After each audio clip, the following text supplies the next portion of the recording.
Y te bajas. No te quiero escuchar a ti, te dejo abandonado. Bien. Esto es una barbaridad, ¿eh? Cuando te traemos a ti, aquí se llena todo, que es una cosa. Eso no sé por qué. ¿Sabes lo que ha hecho una compañía de cooperación? Que tú eres como el Justin Bieber de la cooperación y que viene todo el mundo. Tienes fans.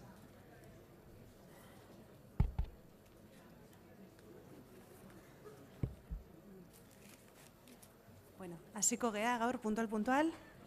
Es que gozada bada ikustea horrela aretoa beteta, baina okasioak merezi du. Bueno, nik aurkezpen motz-motza egingo dez, uste ja hemen gauden guztiok nahiko ondo ezagutzen degula hemen Arkadio Oliveres hemen daukagun gurekin. Ez du aurkezpen asko behar eta, bueno, badakizu ekonomilaria dala, Bartzelonako Unibertsitate Autonomoan irakasle, iparregoko harremanetan aditua, bueno, aditua gauza askotan, desazkundean, kanpoko zorran, kanpoko komertzioan ere aditua da, eta mugimendu sozial ezberdinekin kolaboratzen du. 2001-etik Justizia Epau Gobernuz kanpoko erakundearen lehendakaria da. Honetaz aparte oso hizlari ona da eta lortzen du oso helburu garrantzitsu bat eta zaila eta da beraien hitzaldietatik energiaz beteta ateratzen garela, ez? Eta mundua eraldatzeko gogoakin. Horregatik bakarrik horregaitik aina merezi du entzutea Arkadio Oliveres.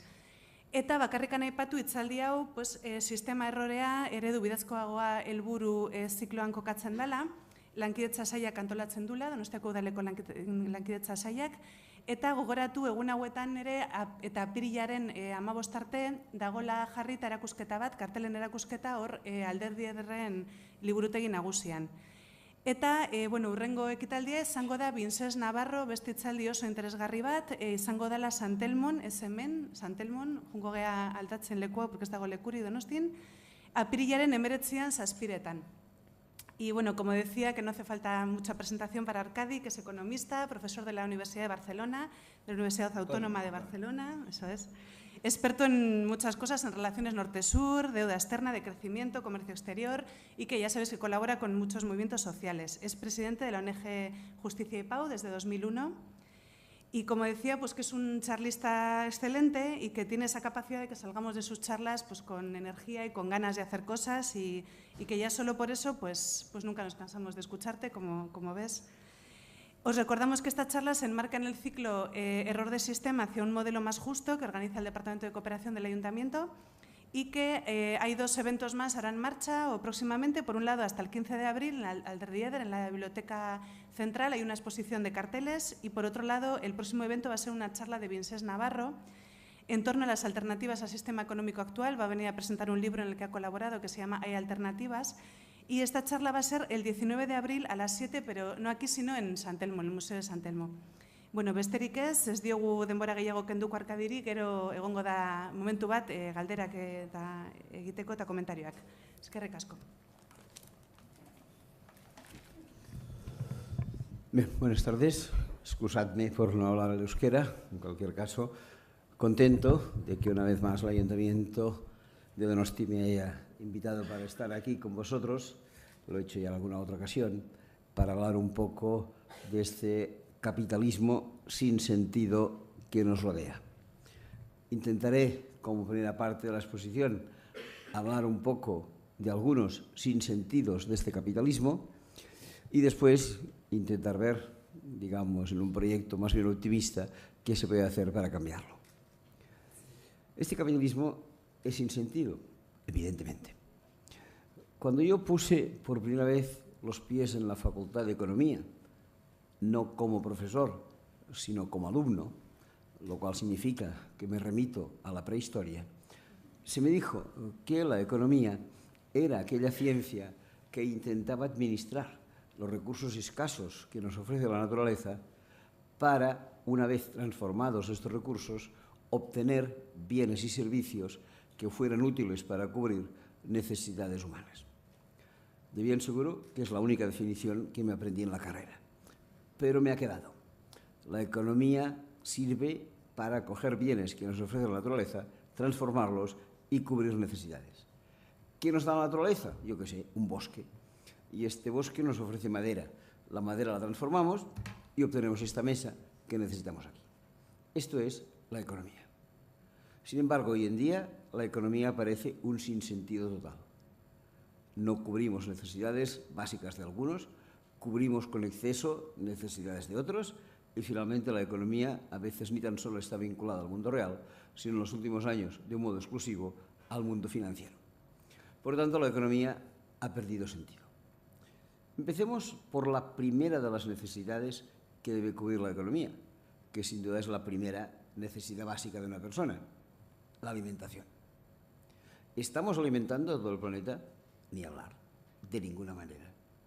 Hace unos meses se jubiló, después de haber trabajado largo tiempo en Naciones Unidas, dedicado a temas de alimentación, un profesor de la Universidad de Ginebra, Jan Ziegler, que trataba lo que en Naciones Unidas se llama el Programa Alimentario Mundial. Ya una vez jubilado, el señor hizo una especie de artículo, memoria de su trabajo. ¿Y qué nos decía en este artículo? Pues que con lo que podía haber analizado durante estos años que se ha dedicado al tema, se permitía afirmar, sin dudas, que por lo menos 100.000 personas mueren de hambre en el planeta cada día. Yo había leído otras cifras, pero nunca tan elevadas como 100.000 personas al día. Y él, dedicándose muchos años al tema, lo afirma sin ningún tipo de dudas. 100.000 personas, esto es un estadio de fútbol lleno, que se hunde cada día, que mata a todos los que están dentro, al día siguiente lo volvemos a tener reedificado, se vuelve a hundir y así sucesivamente todos los días del año. Pues bien, el hundimiento diario de un estadio no sale en ningún periódico. No mueren juntos, no están en un estadio, mueren dispersos alrededor del mundo. Pero lo más grave no es eso. Lo más grave es que esta economía absurda mata a 100.000 personas cada día cuando en el mundo hay alimentos suficientes para que todos dispusieran de las calorías necesarias. La producción de la agricultura y de la ganadería mundial es más que suficiente para que estas necesidades queden cubiertas. ¿Cuál es entonces el problema? Lo sabemos todos. No es de producción, es de distribución. Unos demasiado, otros demasiado poco. Sin embargo, para resolver este, que sin duda es el primero de los desquicios de esta economía, la respuesta no es aquella que a veces se nos ocurre y que a veces practicamos. ¿Cuál es? El envío de alimentos. Nadie negará que hay ocasiones en que los alimentos deben ser enviados. Recordamos, por ejemplo, que hace 3 años se produjo en Haití un fuerte terremoto, la población quedó completamente desabastecida y había que mandar alimentos. Claro está, nadie lo negará. Todavía hay ONGs que en este momento siguen mandando alimentos a Haití. Pero una cosa es mandar alimentos a Haití, donde ha habido un terremoto. Otra cosa es cómo es la situación alimentaria en aquellos países que llamamos del Sahel, países pues, como Costa de Marfil, como Burkina Faso, como Mali, como Chad, como Níger, que allí sufren hambre, no por un terremoto, o en cierta manera sí, tienen un terremoto constante. Su agricultura y su ganadería no funcionan. ¿Y qué hay que hacer en este caso? ¿Enviar alimentos? No. Lo que hay que hacer es producir in situ. ¿Y qué haría falta para producir in situ? Bien, Naciones Unidas nos lo ha dicho muchas veces y ha puesto el acento en 3 cuestiones. Primera, repartir bien la tierra. Todos sabemos que en muchos países que sufren hambre hay unos latifundistas con grandes propiedades y unos minifundistas sin territorio suficiente. Hay que repartir bien la tierra. A esto todos sabemos que desde hace 200 años se llama reforma agraria. ¿Cuál es la segunda cuestión que Naciones Unidas propone para erradicar este primer drama de la economía mundial? Sin duda que los países que sufren hambre se dediquen a producir aquello que sus poblaciones necesitan, no aquello que nosotros les obligamos a producir. Cuando hace 500 años fuimos en plan colonizador, vimos que tenían un clima distinto del nuestro y les especializamos en café, en cacao, en azúcar, en piña tropical, en té, y con esto les desabastecimos de arroz, de maíz, de trigo. ¿Qué dice Naciones Unidas? Sencillamente cambio de producción. Menos café, menos cacao, menos azúcar y, por contra, más trigo, más maíz. Porque supongo que en esta sala estaremos todos de acuerdo que de trigo y de maíz se puede vivir y de café no se puede vivir, excepto estudiantes en época de exámenes. De manera que hay que cambiar un poco las producciones. Y finalmente, ¿cuál es la tercera propuesta de Naciones Unidas? Bueno, pues sencillamente aquella a la que quería ir a parar. Invertir, que sean unas agriculturas y ganaderías productivas, que haya tractores, que haya granjas, que haya bancos de pesca, que haya regadíos, que haya formación profesional agraria, que haya caminos rurales, que haya todo aquello que haga falta. Y para esto, ¿cuánto dinero se necesitaría? Según Naciones Unidas, lo hizo público en una cumbre de la FAO, de la Organización de Naciones Unidas, especializada en agricultura y alimentación, según la FAO, harían falta 50.000 millones de dólares al año. Es más, en aquel momento, junio de 2008, la ONU pidió a los países ricos la constitución de un fondo de emergencia para luchar contra el hambre que debería ser alimentado con 50.000 millones de dólares al año. ¿Qué respondieron los países ricos? Que ni hablar, que no tenían en sus fondos de reserva 50.000 millones de dólares. Eso sí, se permitieron hacer una pequeña y ridícula contraoferta de 8.000 millones de dólares. La ONU dijo que mejor era esto que nada, pero que no había ni para empezar. Esto que estoy explicando sucedía en junio de 2008. 3 meses después estallaba la crisis económica nuestra a la que después me referiré. ¿Cuándo estallaba? El 15 de septiembre. ¿Por qué podemos datar una crisis en una fecha tan concreta como el 15 de septiembre? Podía haber empezado el 14 o el 17. Sí, pero es una fecha que elegimos simbólicamente. ¿Y por qué elegimos simbólicamente el 15 de septiembre? Porque fue el día que dio en quiebra una gran banca norteamericana llamada Lehman Brothers. La banca arrastró tal cantidad de otras pequeñas empresas, de bancos subsidiarios, de acreedores, de proveedores, etc., que se consideró que la caída de Lehman Brothers simbolizaba el inicio de la crisis. Lehman Brothers fue un verdadero desastre. Por cierto, y entre paréntesis, Lehman Brothers tenía en aquel momento un director para España. Su nombre, Luis de Guindos, actual ministro de Economía de don Mariano Rajoy. Muy bien, cae en aquel momento Lehman Brothers y a partir de aquí se precipitan los acontecimientos. Otros países del mundo tienen miedo de que otros bancos caigan en la misma, digamos, mala suerte en la que cayó Lehman Brothers. Y los gobiernos de Estados Unidos, de la Unión Europea, de Canadá, de Japón, de Australia, empiezan a partir de aquel momento una salvación de los bancos, haciendo aquello que en unas palabras muy sutiles se llamó inyección de liquidez a la banca, que era una manera amable de decir que íbamos a darles dinero. Como que es mi obligación, me he dedicado a calcular cuánto dinero se ha inyectado de liquidez a la banca en estos 4 años. En parte en forma de donativo, en parte en forma de préstamo que no devuelven. ¿Cuál es la cantidad? Pues si no estoy equivocado, y creo que no lo estoy mucho, la cantidad entregada a los bancos en este periodo ha sido de 4.600.000 millones de dólares. Para que nadie se sorprenda con las cifras, un 4, un 6, 11 ceros detrás y dólares al final. 4.600.000 millones de dólares. ¿Qué supone esto? Bien, sencillamente, si dividimos los 4.600.000 millones de dólares por los 50.000 millones que reclamaba la ONU para erradicar el hambre, nos daremos cuenta que el cociente de esta división es el número 92. Dicho de otra manera, con el dinero que durante estos años se ha dejado o se ha dado a la banca, cuyo comportamiento no ha sido en absoluto exquisito, se hubiera podido erradicar el hambre en el mundo 92 veces, si es que los cálculos de Naciones Unidas son correctos. Creo que esta ya es una primera perfecta demostración de cómo esta economía mundial no funciona. Pero si se me permite, voy a complementar lo de la alimentación con algo que le va parejo, que es el agua, porque es evidente que el agua es tan fundamental o más que la alimentación. ¿Y cómo está el agua en el mundo? Tan mal distribuida como la comida. Unos países disponen de mucha agua, otros de poca. Aquellos que más agua tienen a su disposición son los ciudadanos de Canadá y de Estados Unidos, a razón de 550 litros de agua por persona y día, que obviamente no se beben, porque no es conveniente beberse 550 litros, sino que cuando hablamos de 550 litros nos referimos al agua de los regadíos, de las piscinas, de los jardines, de la industria, de lo que sea. Muy bien. 550 litros. ¿Y en Europa? No. Parece que en Europa el consumo es algo más débil, 350 litros por persona y día. Y en el Estado español, más débil todavía, Se trata de un país seco, aunque no en Guipúzcoa, y por tanto hay alrededor de 200 litros de agua de consumo por persona y día. Pero hay ocasiones en que, mira por dónde, recibimos buenas noticias.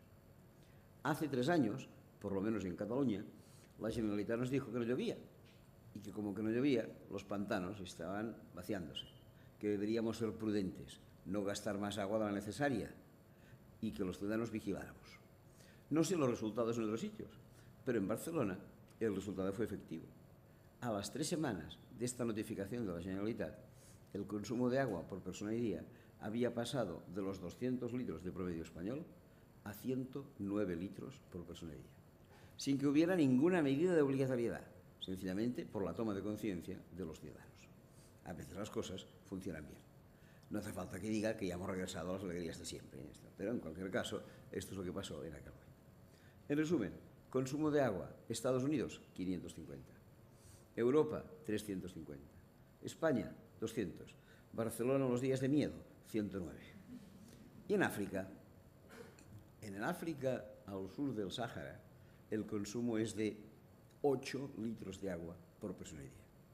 Miremos cómo funciona el capitalismo. 550 litros en Canadá y en Estados Unidos. 8 litros en el África del sur del Sáhara. 8 litros que además, como todos sabemos, no se tienen a disposición. Hay que irlos a buscar a un oasis, a una fuentecilla, a un riachuelo, a algún sitio así. Y según la ONU, de este trabajo de ir a buscar el agua, en África se encargan fundamentalmente las niñas. Parece que las costumbres indican que los niños han de ir a la escuela y las niñas a buscar agua. Las niñas africanas han de ir a buscar 8 litros de agua para ellas, 8 litros de agua para sus hermanos, para sus padres, tíos, abuelos, etc. Y acaban, según Naciones Unidas, empleando un promedio de 6 horas diarias buscando agua.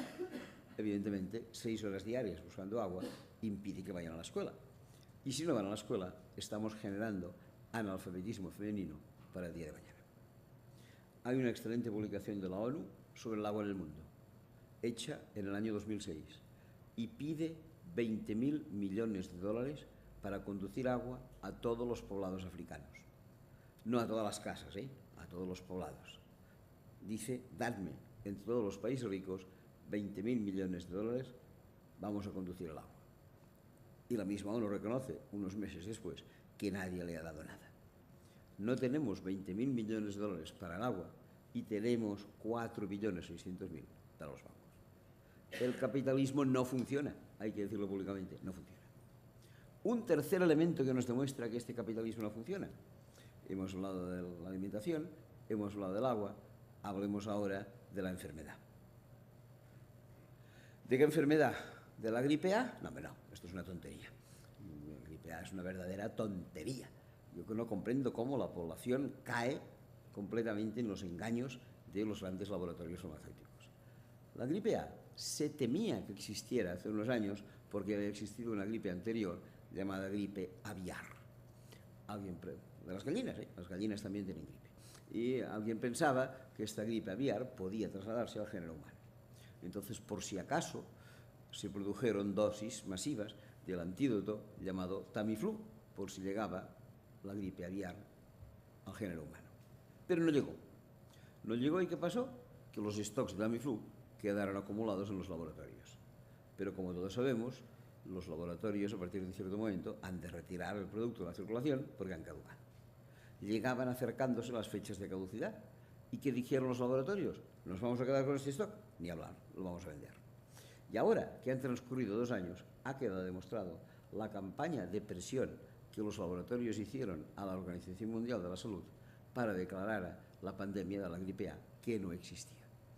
Pero básicamente la declararon, con lo cual evidentemente lo que consiguieron es que los distintos ministerios de salud y las consejerías de sanidad se preocuparan del tema y todos nos abocáramos a pies juntillas, sacándoles de encima los stocks de los laboratorios y cargando sobre nuestra fiscalidad la compra de esta vacuna que hicieron los distintos gobiernos.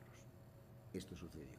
Por cierto, y entre paréntesis, la empresa que descubrió el Tamiflu y que por tanto se lucró en esta materia es una empresa norteamericana llamada Glass Science, cuyo propietario se llama Donald Rumsfeld y era el ministro de Defensa de un tal George Bush.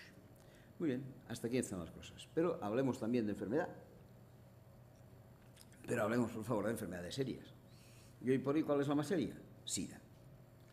En el mundo hay 40 millones de personas enfermos de SIDA, de los cuales cada año mueren el 10%. Pero esto no reduce de 40 a 36 millones el número de enfermos, sino que cada año 4 millones se infectan de nuevo.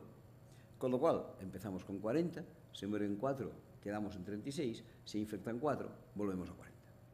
Llevamos ya bastantes años estabilizados en un límite de 40 millones de enfermos de SIDA, lo cual no deja de ser una suerte, porque en los primeros años de la pandemia el número de enfermos de SIDA subía de un modo escalonado.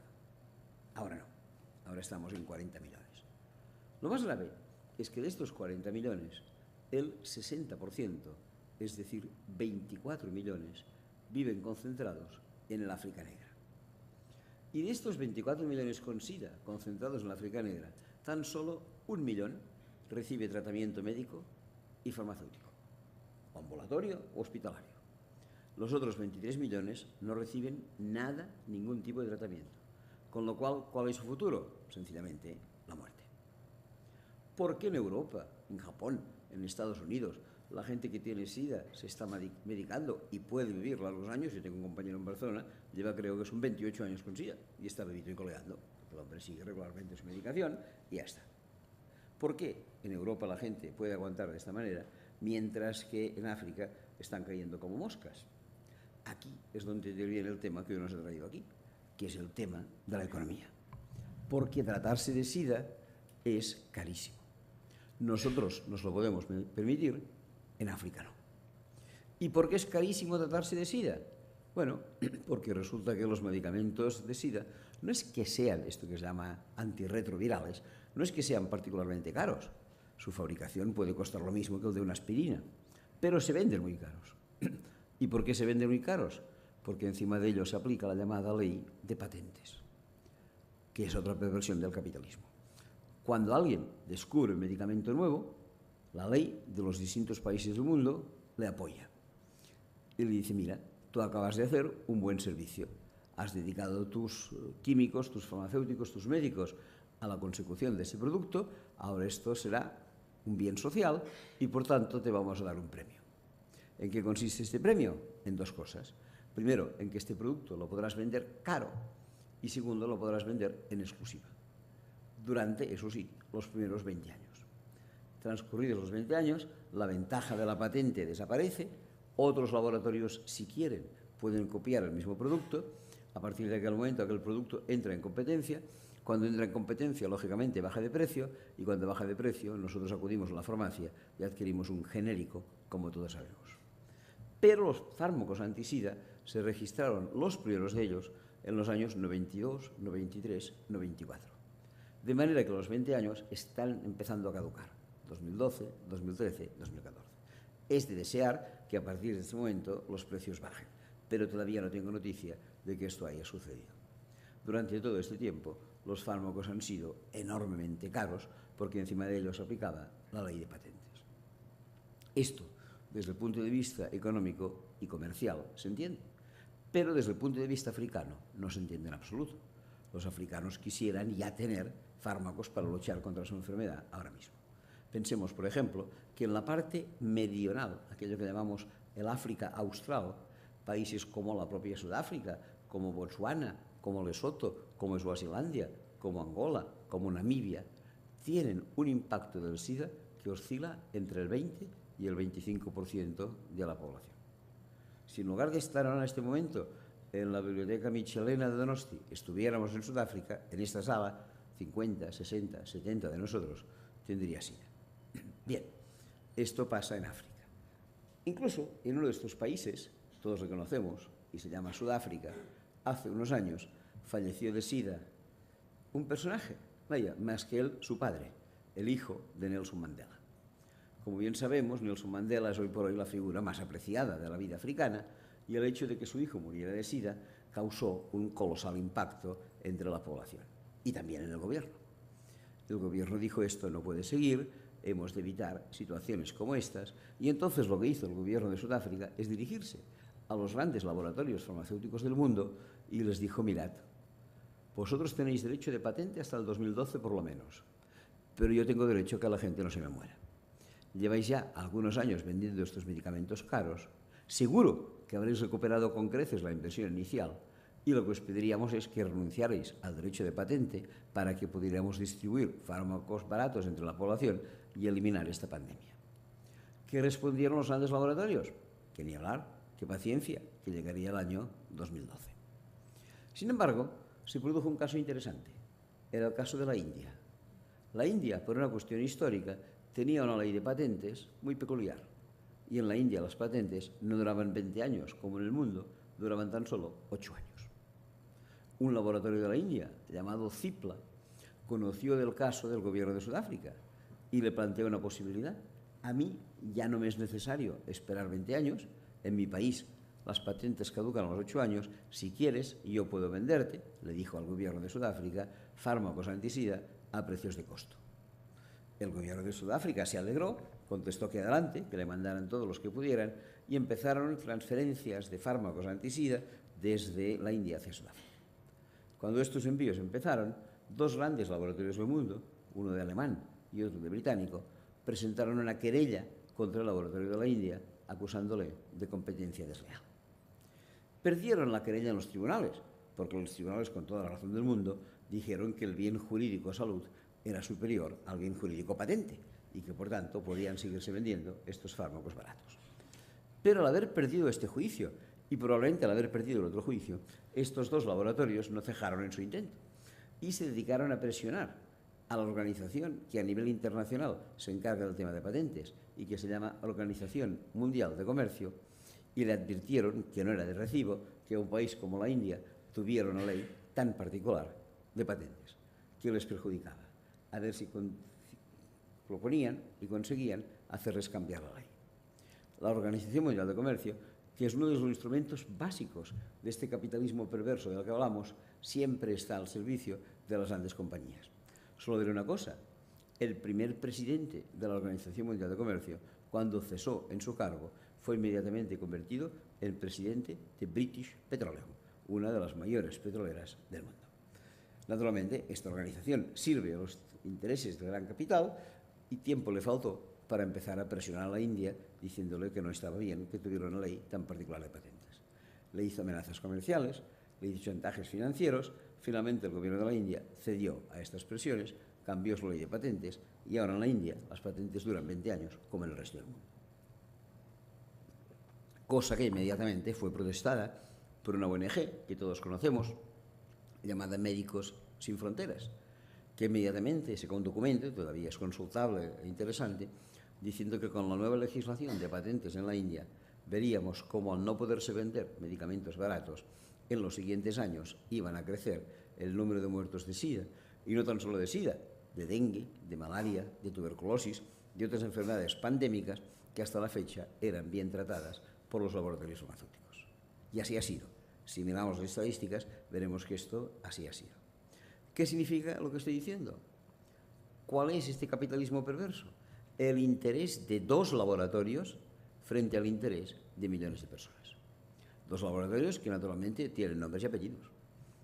El primero de los dos laboratorios es británico y se llama Glaxo, G-L-A-X-O. Glaxo es el segundo laboratorio más importante del mundo. El primero es norteamericano, se llama Pfizer y produce el Viagra. Pues bien, el segundo laboratorio más importante del mundo es Glaxo. Este es uno de los que se implicó en este. Y no solamente esto, sino que Glaxo hizo otra cosa interesante. Le compró hace 2 años al laboratorio del señor Donald Rumsfeld la patente Tamiflu y él fue el que sacó mayor tajada del beneficio de la distribución de aquellos productos contra la gripe A los que he hecho referencia hace un momento. ¿Y cuál es el segundo laboratorio? El segundo laboratorio es un laboratorio alemán. Se llama Boehringer Ingelheim. Hace un cierto tiempo, la ONU sacó una nota pública de protesta frente a Boehringer Ingelheim, acusándole de que, aunque se trataba de un laboratorio alemán, las pruebas de los fármacos nunca las realiza la Alemania por si no dan buen resultado. Los conejillos de Indias que deben sufrir, que son personas, y que deben sufrir las pruebas de estos medicamentos, nunca son alemanes, según este informe, siempre son ruandeses, puesto que es en Ruanda en donde el laboratorio ha establecido sus laboratorios de pruebas. Si alguien quiere profundizar en el tema de laboratorios farmacéuticos y África, por favor, que vaya al cine, que mire una película, se llama El jardinero fiel, quizá alguien la habrá visto, está basada en una obra novelística de John le Carré y explica más o menos cómo funcionan las cosas. Hasta el punto de que por Cataluña tenemos una amable y curiosa monja llamada Teresa Forcadas, que además es médico y que se dedicó hace 2 años pues, a denunciar esta campaña de la gripe A y que ya no pudiendo resistir más, publicó ella, monja, con una editorial de los jesuitas, que ahora están en buen papel, ¿qué publicó? Pues publicó un libro. ¿Y cómo se llama este libro? Escrito por una monja y publicado por los jesuitas. Textualmente, Los crímenes de la industria farmacéutica. Creo que vale la pena que sepamos un poco cómo funcionan las cosas. Este era para mí el tercer elemento de este capitalismo perverso que quería mencionar. Primero, hambre. Segundo, agua. Tercero, enfermedad. ¿Y el cuarto elemento de este capitalismo perverso cuál es? Sencillamente, la guerra. El uso de las armas para defender indiscriminadamente los intereses económicos del capitalismo. Ayer, exactamente, el periódico El País nos ofrecía sendas fotografías del magnífico comportamiento de los soldados españoles en una guerra que tuvo lugar hace 10 años en Irak, cuya única misión era conservar el petróleo. Esto sucede en todos los sitios. Hace 3 semanas o 4 semanas tenemos una guerra en Chad. El socialista François Hollande dirá que esto es para salvar la situación en el país. Esto es para conservar el uranio que Francia necesita para sus nefastas centrales nucleares. Ni más ni menos. Las armas se utilizan para estas cuestiones. Y desgraciadamente aquí hay muchísima participación de muchas empresas y muchos países. Si ahora yo preguntara a los oyentes, pero no hace falta que me lo contesten, ¿cuál es el continente del mundo con mayor número de guerras? Todo el mundo me respondería África. No con las peores, probablemente las peores estén en Asia, pero África es quien tiene mayor número de guerras.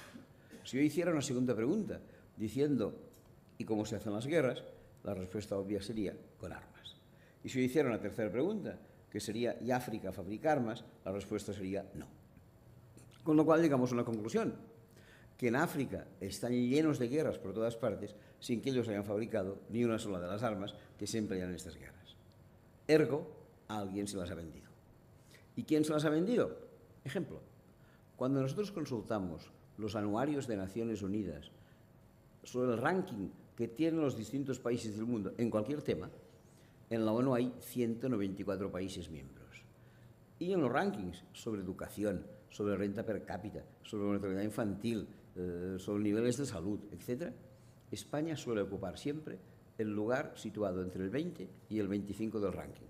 Nuestra posición en el ranking mundial va del 20 al 25 según los temas.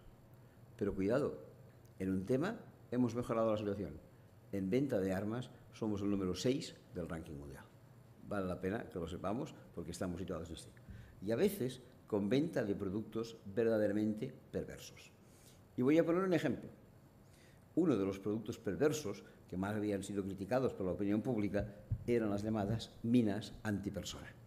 Tú sembrabas el suelo de minas y terminada la guerra, incluso muchos años después de terminada la guerra, los labradores pasaban, les estallaba la mina y a otro sitio. Se consiguió, con mucho esfuerzo, que Naciones Unidas, presionada por los movimientos por la paz, gestionara un acuerdo, un tratado internacional, prohibiendo las minas antipersona. Este tratado fue aprobado en 1998, con la negativa de 3 países que se negaron a firmarlo: Estados Unidos, China, Israel. Muy bien, no solamente esto, sino que por lo que he podido leer, por denuncia de los movimientos pacifistas norteamericanos, en Estados Unidos se siguen fabricando estas minas en forma de mariposa, de flor y de muñeca para que las niñas las cojan debidamente y puedan ser muertas inmediatamente. ¿Qué sucedió? Pues sencillamente que echa la ley, echa la trampa. Cuando quedaron prohibidas las minas antipersona, los fabricantes se vieron afectados y dijeron, ahora hemos perdido negocio, pero buscaron una solución. Resulta que la letra en escrito prohibía muchos tipos de bombas, pero en la letra solo prohibía las minas antipersona. Entonces descubrieron que había unas bombas llamadas de racimo, bombas clúster, que no estaban citadas en la prohibición, pero que tienen un efecto tan perverso como las minas, porque caen, se disgregan como un racimo de uva y dejan en tierra pequeñas piezas que tienen exactamente el mismo papel que las minas antipersona. Pero como que no figuraban en el escrito de la ley, se siguieron permitiendo. La verdad es que entonces se produjo otra campaña internacional que hizo que si ya se habían prohibido las minas, también se tenían que prohibir las bombas de racimo. Costó 10 años, pero finalmente en el año 2008, 10 años después del 98, en que se había aprobado el Tratado Antiminas, se aprobó otro tratado internacional prohibiendo las bombas de racimo. Pero mira por dónde. En España había un grandioso fabricante de bombas de racimo. Este fabricante se vio afectado porque consideró que, ahora con la prohibición, una parte importante de su negocio iba a desaparecer. Hizo una demanda al gobierno español de 40 millones de euros por un concepto jurídico que yo desconocía, pero que parece que existe, y que se llama lucro cesante. Esta empresa había perdido lucro porque nadie no podía vender las minas antipersona. El gobierno español, aunque no se lo ha pagado todavía, dio buena vista a esta demanda y dijo que seguramente acabaría pagando. ¿Cómo se llama esta empresa? Es una empresa de Zaragoza. Se llama Instalaza. ¿Y cómo se llamaba en aquel momento su director general? Pedro Morenés, actual ministro de Defensa de don Mariano Rajoy. Así están funcionando las cosas y vale la pena que lo sepamos. Pero naturalmente, el tema de las armas no se termina aquí, porque aunque no se disparen las armas, ellas mismas ya están matando a la gente. El gasto militar mundial supone cada año 1.600.000 millones de euros. Aquello que en el caso de la banca eran 4,6 y 11 ceros, en el caso del gasto militar es 1,6, 11 ceros. Pero en un año, en el caso de la banca había sido en 4 años. Por tanto, 1,6 multiplicado por 4 son 6,4. Nos cuesta más todavía el negocio esto de las armas que la salvación de los bancos. 1.600.000 millones de dólares al año. Y no hay que olvidar que el caso español no es ajeno a esta situación. En España, sin que haya ninguna amenaza a la vista de nadie en este momento, se están gastando diariamente 52 millones de euros preparando la guerra. 52 millones de euros diarios.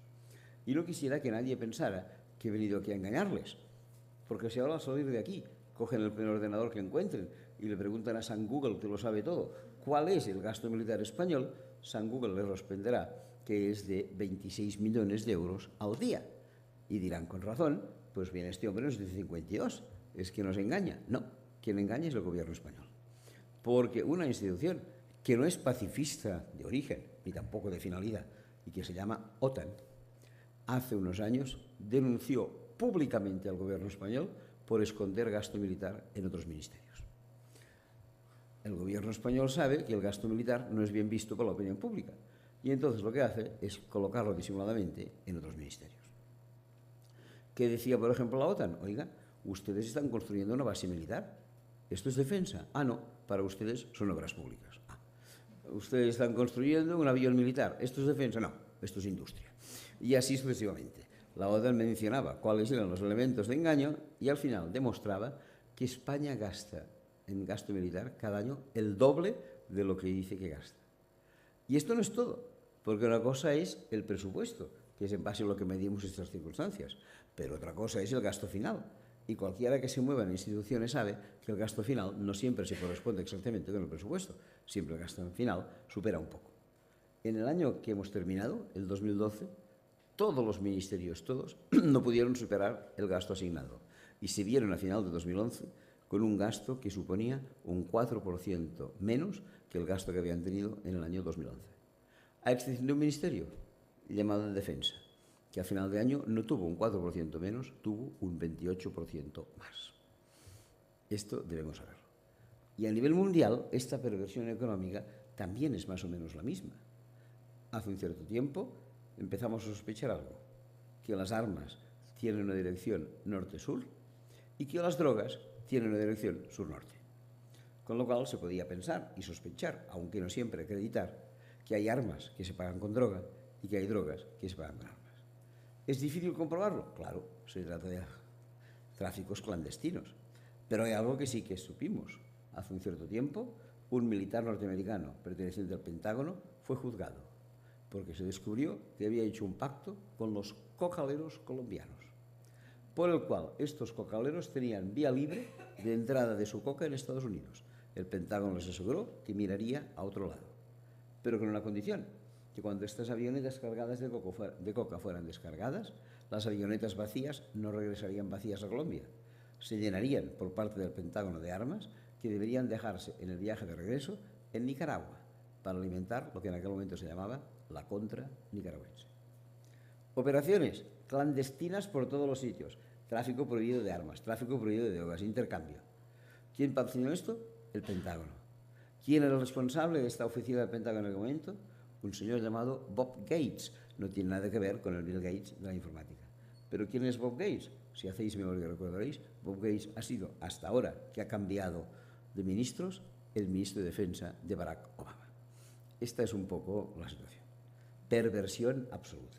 En el hambre, en el agua, en los medicamentos y, por descontado, en la guerra. Siguiente perversión, la que nos toca de cerca, la perversión financiera. La economía mundial se ha financiarizado, yo diría casi al 100%. Hasta el punto de, según datos estadísticos que he podido leer, los movimientos financieros en el mundo suponen como mínimo 50 veces más que los movimientos de la economía real. Esta economía se ha financiarizado y se ha financiarizado completamente en base a la especulación. Especulación que reúne dos elementos: especulación inmobiliaria y especulación mobiliaria. Especulación inmobiliaria la conocemos todos, quizá en Euskadi un poco menos, pero bien sabéis que la especulación en pisos se hizo maravillosa en la década del 2000 al 2010. Se construyeron pisos. ¿La gente construía y compraba aquí pisos porque los necesitaba? No, en absoluto. Ya tenía su propio piso. Los compraba sencillamente porque al cabo de medio año, de un año como máximo, los vendía y se lucraba estrepitosamente, porque el precio de los pisos era completamente ascendiente. La gente compraba pisos, tenía ya el suyo, pero compraba otros. Los precios iban subiendo, claro, porque había mucha demanda. Pero llegó un momento en que esta demanda se saturó. Era una demanda artificial, no correspondía a un crecimiento de la población. Era sencillamente una demanda fruto de que otros pedían el piso porque iban a ganar más. A la que se estroncó la venta de pisos, hubo muchas dificultades y los pisos empezaron a quedar vacíos. Nos han indicado los compañeros de la Plataforma por la Hipoteca que hay aproximadamente 3 millones de pisos vacíos en España. Pero mientras hay 3 millones de pisos vacíos en España, también los mismos compañeros nos informan que ha habido 350.000 familias desahuciadas de su piso en los últimos 4 años. 350.000 familias desahuciadas de su piso a razón de 3 personas por familia significa 1 millón de personas sin techo. Pero eso sí, 3 millones de pisos vacíos. El gran absurdo de la economía. ¿Y qué hacen estos millones de personas sin techo? Todos lo sabemos. Se refugian en casa de familiares, a veces buscan una casilla que tienen de veraneo, a veces se ponen a dormir en el coche, incluso a veces se van a un camping y aquellos que están en situación más desesperada se ponen a dormir en el cajero automático. Como dice un compañero mío, el cajero automático constituye hoy en día la mejor obra social de las cajas. Allí es donde pueden dormir aquellos que no tienen techo en las noches de invierno. Esto ha sido la gran especulación. Pero cuidado, aquí no se ha terminado. La especulación inmobiliaria también ha tenido otra vertiente, que es la de la especulación mobiliaria. La gente hizo con las acciones, con las obligaciones, con las divisas, exactamente lo mismo que hizo con los pisos. Los compró. ¿Por qué? Porque al cabo de un tiempo los vendía más caros. Y se empezaron a comprar acciones y acciones y acciones y se empezaron a vender con un lucro considerable. Hasta que finalmente, igual que en los pisos, este mercado quedó saturado y las acciones no se pudieron vender. Aquellos que habían pedido crédito, o bien para comprar el piso, o bien para comprar acciones, al no poderlas vender, quedaron pues insolventes y a partir de aquí los bancos también recibieron la consecuencia de sus alegres préstamos. ¿Cuáles fueron las consecuencias para los bancos? Primero, no cobraron ni hipotecas ni créditos que habían otorgado para comprar acciones. Segundo, se encontraron con un problema. Los bancos suelen tener una pequeña cartera de valores, de acciones de distintas empresas, que les sirven, digamos, de reserva si las cosas andan mal. Pero cuando las hipotecas no fueron pagadas y los créditos no fueron pagados, la bolsa, que es muy sensible a estos temas, sufrió un bajón. Y como que la bolsa sufrió un bajón, aquellos que tenían acciones, aunque fueran bancos, no se atrevieron a venderlas, porque iban a recuperar mucho menos que lo que se habían gastado comprando las acciones. Primer problema para los bancos: no podían cobrar los pisos, no podían cobrar las acciones. Segundo problema para los bancos: no podían vender en bolsa sus activos. Tercer problema para los bancos: se habló poco y después se ha hablado mucho. ¿De qué? Sencillamente de los llamados fondos soberanos. ¿Qué eran los fondos soberanos? Los fondos soberanos son los dineros correspondientes a 10 o 12 países en el mundo que son extraordinariamente acreedores. Nosotros sabemos que hay muchos países, básicamente en el Mediterráneo, que somos deudores, pero también hay países que son acreedores. ¿Cuáles son los países acreedores? Por un lado, los países llamados del petróleo. Pensemos que en los 2 años previos a la llegada de la crisis, si la crisis llegó en el 2008, me refiero al periodo del 2006 al 2008, los precios del petróleo en los mercados mundiales pasaron de 60 a 160 dólares el barril. Si tú eres Kuwait, te ganas la vida vendiendo petróleo, vendiéndolo a 60, y de golpe y porrazo durante 2 años lo vendes a 160, vas a tener un beneficio extraordinario. Los países del petróleo tuvieron dinero. ¿Y quién más tuvo dinero? Otros países que no son específicamente hablando del petróleo, pero que tienen una gran ventaja: exportan mucho e importan poco. Y todos conocemos sus nombres. Se llaman China, Japón y Alemania. Pues bien, China, Japón y Alemania por un lado y los países del petróleo por otro nadaban en la abundancia de dinero. ¿Qué hacían? ¿Lo guardaban en el cajón? No, porque no rinde. Lo prestaban. ¿A quién lo prestaban? Pues a aquellos que lo necesitaban. A saber, bancos británicos, bancos americanos, bancos irlandeses y bancos españoles. ¿Qué hacían estos fondos soberanos con los bancos españoles? Les daban crédito. ¿A qué periodo? A un periodo de evolución de 5 o 6 años. ¿Qué hacían los bancos españoles con los créditos que recibían a 5 o 6 años? Concedían hipotecas a 30 y 35 años. Es evidente que esto no cuadra de ninguna manera. Total, los bancos no cobraban las hipotecas, no cobraban los créditos de las acciones, no podían devolver los fondos soberanos, no podían vender sus acciones. ¿Qué hicieron los bancos? Pedir un rescate. ¿Y qué hicieron los gobiernos? Se lo dieron. 4.600.000 millones a nivel mundial, 250.000 millones a nivel español. Ríanse ustedes de los 10.000 millones que les acaban de dar a Chipre. En el caso, ahora veremos si podemos de Chipre después. Los 10.000 millones que acaban de dar a Chipre. En el caso español, 250.000 millones. No tiene ningún sentido. Se han dado estos dineros a los bancos. Para que nos hagamos una cierta idea de la perversión del capitalismo, en España, el pago de las pensiones, y todas vemos que hay pensiones de 5 tipos: pensiones de jubilación, pensiones de viudedad, pensiones de orfandad, pensiones de larga enfermedad y pensiones no contributivas. Estas 5 pensiones suponen cada año al erario público español 115.000 millones de euros. Hemos dado a la banca 250.000 millones de euros. Y después dirán que no hay dinero para proteger el estado de bienestar. Lo que no debería haber es dinero para proteger la banca, por descontado, pero no para proteger el estado de bienestar. Esta es la situación que se ha producido.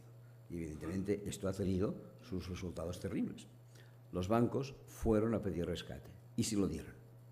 Y cuando los bancos consiguieron este rescate, quedaron más o menos saneados, quedaron más o menos tranquilos. Pero dijeron: ahora hemos aprendido una lección. ¿Y qué lección hemos aprendido? Que no podemos dar crédito con la misma facilidad con la que lo dábamos antes. Y a partir de aquel momento, ¿qué hizo la banca? Cerró el grifo del crédito. Y cuando la banca cerró el grifo del crédito, esto que he explicado hasta ahora, y que era una crisis estrictamente financiera, se convirtió en una crisis de la economía real. Porque sin crédito la economía no funciona. Si yo soy un vendedor, vendo, claro que vendo, pero nunca cobro a contado. Cobro a 30, 60, 90, 120, 150 días. Pero eso sí, voy al banco con mis letras, me adelantan el dinero y puedo hacer la segunda, la tercera y la cuarta factura. Y con el comprador, perdón, exactamente lo mismo que con el vendedor. Si yo soy un comprador y compro, pues yo qué sé, una botella de agua, la compraré al contado. Pero si yo soy un comprador y compro un frigorífico, compro un coche o compro un piso, o me dan crédito, o no hay coche, no hay frigorífico, no hay piso. Si no hay crédito, el vendedor no vende y el comprador no compra. Así de sencillo.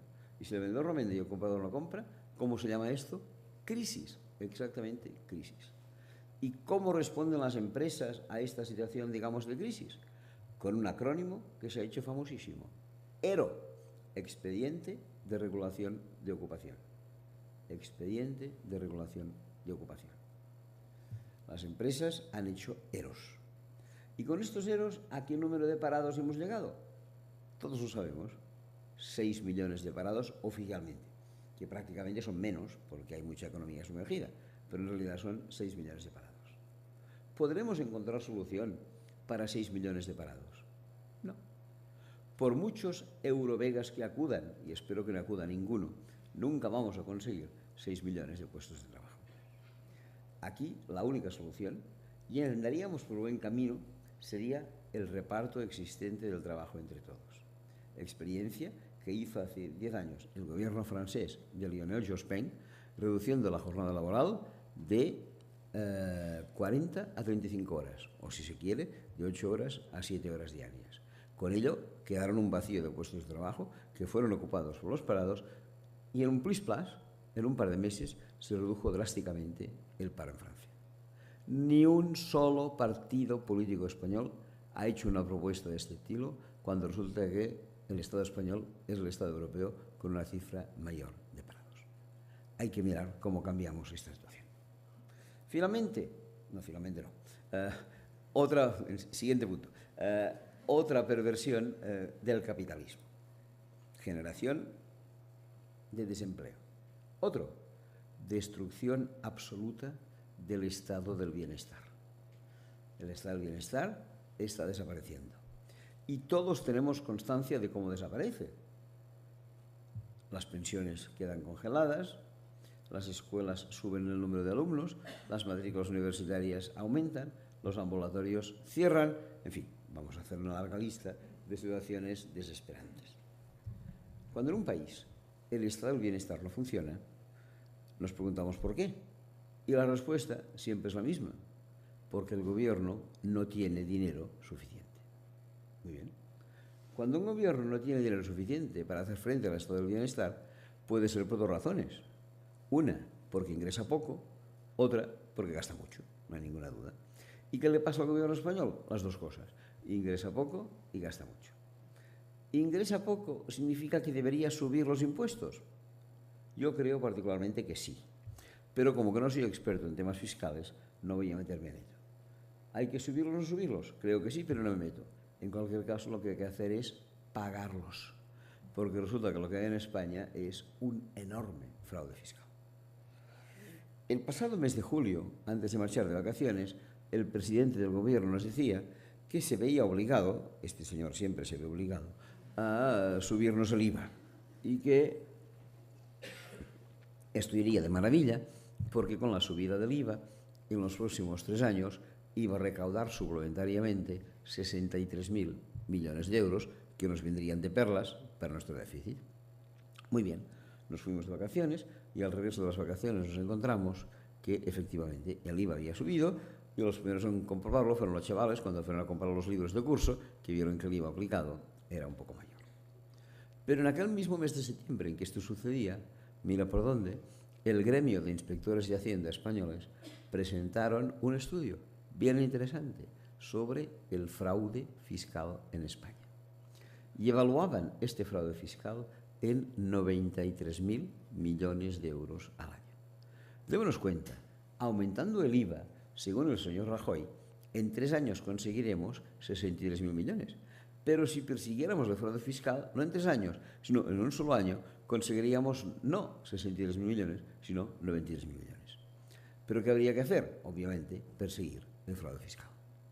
Y para saber quiénes son los fraudulentos a los que debemos perseguir, vale la pena leer este estudio del Sindicato de Inspectores, que divide a los fraudulentos en 4 grandes grupos. Primer gran grupo de fraudulentos, nosotros, los ciudadanos de a pie, que algo fraudulentos todos somos un poquitín, ¿eh? El día que viene el fontanero y no le pagamos el IVA, el día que damos una clase particular y no la declaramos, el día que hacemos una chapucilla y no aparece por ningún sitio, un poco para fiscal hay. Según los inspectores, 25% del fraude fiscal en España a nuestro cargo. Muy bien, pero nos queda el otro 75%. ¿Y quién hace el otro 75% del fraude fiscal?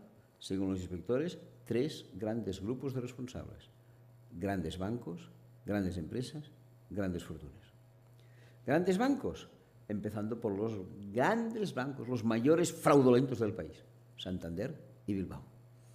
El Banco de Santander se ha visto obligado a reconocer en su balance que dispone de dinero escondido, ellos mismos lo han reconocido, en 15 paraísos fiscales del mundo. Dinero escondido allí. El señor Emilio Botín, presidente del Santander, ha sido por lo menos enjuiciado 14 o 15 veces por fraude fiscal. Su hija, Ana Patricia Botín, no puede poner los pies en Argentina. Entrará a la cárcel al día siguiente por fraude fiscal. Primer gran estafador de impuestos, el Santander. Segundo gran estafador de impuestos, Bilbao Vizcaya. Vosotros que vivís cerca, quizá recordaréis que hace 3 o 4 años todo el Consejo de Administración del Bilbao, todo entero, del presidente al último consejero, tuvieron que dimitir precipitadamente porque descubrió que todos ellos tenían dineros escondidos, yo no sé si en las Bahamas, en las Bermudas o en algún sitio de estos. Grandes bancos, primeros fraudulentos del país. Segundos fraudulentos, grandes empresas. Solo leyendo los periódicos de los últimos 15 días, porque si leemos los últimos 15 veces nos volveremos locos, solo de los últimos 15 días aparecía nominativamente el nombre de 3 grandes empresas que eran fraudulentas en el 90% de los impuestos que deberían pagar. Sus nombres: primera, Google; segunda, Amazon; tercera, Samsung. Y solo digo las 3 de la semana pasada, ¿eh? Podríamos hacer una lista bastante más larga. Y finalmente, ¿quién más estafa impuestos?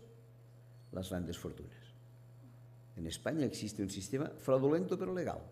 Se llama SICAP, las sociedades de inversión de capital variable. Unos fondos de inversión cuyos titulares, declarados como tales, solo pagan el 1% de la rentabilidad obtenida en sus fondos. Nosotros, como ciudadanos de a pie, cualquier rentabilidad que tengamos acabaremos pagándola al 20, al 25, al 30, según el escalado de renta que nos corresponda. Pues no, estos señores pagan solo el 1%. Aparecía en el periódico el otro día la lista de los primeros inversores en las SICAP españolas. Número 1, Emilio Botín, presidente del Santander. Por tanto, grandes bancos, grandes empresas, grandes fortunas. Por ahí deberían ir las cosas. Y la reforma económica ha de empezar también por aquí. Pero en segundo lugar, como he dicho hace un momento, si un país no tiene dinero suficiente, puede ser por 2 razones. Una, porque ingrese poco; otra, porque gaste mucho. Ya hemos visto ahora que ingresa poco, lo hemos dicho. ¿Y gasta mucho? Claro que gasta mucho. Y cuando preguntamos si el gobierno gasta mucho, siempre aparecen las mismas noticias, que son ciertas, pero poco relevantes. Si los diputados cobran hasta los 80 años, si los vuelos en avión son de primera clase, si tienen unas dietas de privilegio. Sí, es verdad. ¿Y debería ser eliminado? Claro que debería ser eliminado, faltaría más. Pero estas no son las cifras más importantes. Las cifras más importantes que deterioran el presupuesto público son 2.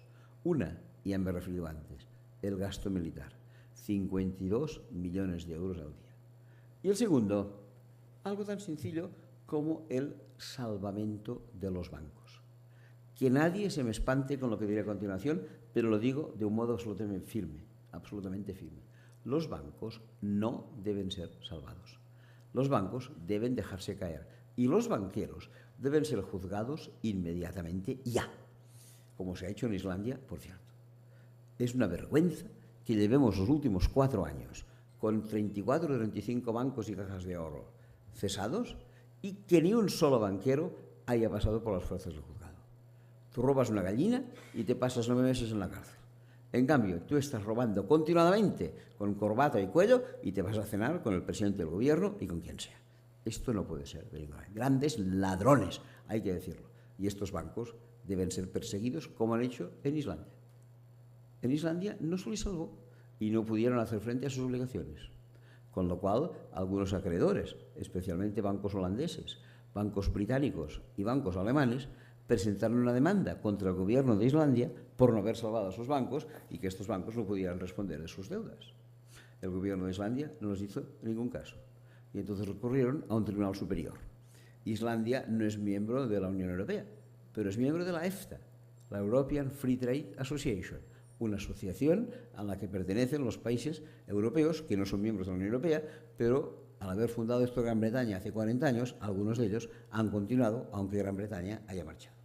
Y ahora, no hace ni un mes, el Tribunal Este Europeo saca una sentencia encantadora. Islandia no debe pagar a los acreedores. Islandia no debe salvar a los bancos. Islandia ha hecho de maravilla como lo ha hecho. El ejemplo islandés es justo el contrario del ejemplo de Chipre de ayer por la mañana, que no es ni más ni menos que un robo a mano armada. Lo digo con sinceridad, hay que procesar a los responsables de la Unión Europea y a los responsables del gobierno de Chipre por esta acción que acaban de emprender en contra de los ciudadanos. Esto es un robo a los ciudadanos. Para proteger a los bancos están dando de menos dinero a los que tienen el dinero allí en una especie de corralito o de precorralito que están existiendo. Esto no debe hacerse de ninguna manera. ¿Y por qué se salvan los bancos? Hombre, la excusa que se da es que los bancos deben ser salvados porque si no salvamos a los bancos, los clientes van a perecer. No, no hace falta. A priori, y si el instrumento funciona, los clientes están previamente salvados. Porque, como todo el mundo sabe, el Banco de España dispone de una cosa llamada el Fondo de Garantía de Depósitos. Y suponiendo que el banco en el que trabajemos ande mal, el Banco de España nos garantiza hasta los primeros 100.000 euros que tengamos en cuenta corriente. Y si la cuenta corriente la tengo con mi mujer, 200.000 euros, porque somos dos personas. 200.000 euros nos van a proteger. Alguien dirá, hombre, ¿y si tengo más de 100.000? Mira, si tienes más de 100.000 es que tienes muchos, eso de entrada, pero siempre puedes poner 100.000 en este banco, 100.000 en este banco, 100.000 en este banco, y automáticamente hay 300.000 que te quedan protegidos. Los bancos deben ser hundidos inmediatamente. Pero lo que se ha hecho con las cajas de ahorro se ha hecho mal. Se han hundido y se han cedido los bancos. No. Hay que crear una banca pública eficiente al servicio de los ciudadanos. Los bancos han sido rescatados hace 5 años. Ni uno ha puesto ni 5 en inversiones crediticias para promover la ocupación. Esto es una vergüenza, esto es un delito. Y no se puede continuar así. Y creo que hay que decirlo previamente porque este capitalismo salvaje nos lleva a esta situación. ¿Y en España qué hemos hecho? Hemos salvado a los bancos radicalmente. De siempre, sí, pero en los últimos años de modo especial. El primero que salvamos, aunque no era el más importante, pero sí el más simbólico, era la Caja de Ahorros de Castilla-La Mancha. Un banco pequeñito, que casi nadie conocía, pero que hizo un pufo de 3.900 millones de euros. El gobierno español lo fue a rescatar. ¿Qué son 3.900 millones de euros? Exactamente el equivalente a 3 años de subida de pensiones. Al gobierno español, subir las pensiones un año le supone un gasto suplementario de 1.300 millones de euros. O, como en este año en que no han subido las pensiones, un ahorro de 1.300 millones de euros. Bueno, no hay 1.300 millones de euros para, en este caso, subir las pensiones, no. Pero sí que hay 1.300 millones de euros, 3 veces más, 3.900, para salvar a la Caja de Castilla-La Mancha. ¿Por qué la Caja de Castilla-La Mancha cayó en esta situación? Si leemos los periódicos, nos enteraremos. Primero, porque la Caja de Castilla-La Mancha daba crédito, pero no a los clientes, son los directivos que tenían la costumbre de no devolverlos. Y en segundo lugar, porque la Caja de Castilla-La Mancha hizo una enorme inversión construyendo un aeropuerto en Ciudad Real, en el que, por lo que parece, aterrizan los mismos aviones que en Castellón, es decir, ninguno. ¿Y quiénes eran los responsables de la Caja de Castilla-La Mancha que cometieron estos errores considerables? Bueno, pues el presidente y el vicepresidente. El presidente, un tal Juan Pedro Hernández Moltó. Si te dedicas a mirar su biografía, te das cuenta que hasta las últimas elecciones generales este señor era senador del PSOE y miembro de todas las comisiones anticorrupción del partido. ¿Y quién era el vicepresidente? Un señor que se llama Ignacio López del Hierro, cuyo nombre no nos dice nada hasta que conocemos el nombre de su señora, que, como muchos saben, se llama Dolores de Cospedal, secretaria general del Partido Popular. Evidentemente, por ahí no podemos andar. Y si hay que cambiar del todo este capitalismo, debemos entrar en los bancos públicos, como he dicho, y también, como una alternativa pequeñita pero esperanzadora, en los llamados bancos éticos. Atención, banca ética, que no banca cívica, no se vayan a confundir. Porque había una institución no muy lejana de aquí, Caja de Ahorros de Navarra, que se llamó así durante muchos años, pero que un jefe de marketing les aconsejó que se cambiara el nombre para que tuviera más gancho. y se cambiaron lo de Caja de Ahorros de Navarra por lo de Banca Cívica. Y verdaderamente tenía más gancho, porque consiguieron bastante más clientela. Pero cuidado, de ética nada, porque como seguramente ustedes saben, Caja de Ahorros de Navarra es la tercera institución española en más inversión en la industria de armas. La primera institución que más invierte en la industria de armas se llama Bilbao Vizcaya. La segunda se llama Santander. Y la tercera se llamaba Banca Cívica, porque tal como es bien conocido, desde hace 4 o 5 meses, Banca Cívica no se llama Banca Cívica, alguien la ha engullido, y este alguien que la ha engullido se llama La Caixa. De manera que ahora tenemos a La Caixa convertida en la tercera institución española como mayor inversión de industria de armas. Por ahí no debemos andar. Debemos, si queremos cambiar el sistema, empezar a trabajar en aquello que se llama banca ética. Aunque reconozco que la expresión banca ética es absolutamente incomprensible, porque reúne a 2 palabras difícilmente combinables. Hace un cierto tiempo me llamó un periodista y me dijo: ¿a usted le interesa el tema de la banca ética? Digo, sí, creo que es un tema de futuro. Y me dijo: ¿pero usted se ha dado cuenta que banca ética es un oxímoron? Digo, mire, perdone, pero yo esta palabrota no la he oído en mi vida. Como no me diga qué significa, no haremos nada. Y este periodista muy amable me dijo: sí, hombre, oxímoron es aquella palabra que utilizan los filólogos para referirse a la agrupación de 2 palabras en que la primera anula el sentido de la segunda y la segunda, obviamente, anula el sentido de la primera. Me gustó la idea de oxímoron, tanto me gustó que me propuse a mí mismo confeccionar una pequeña lista de oxímorones. Total, que abrí una libreta y puse oxímorones. Primero, banca ética, vale, pero claro, una colección con una pieza no tiene suficiente, ha de tener más piezas.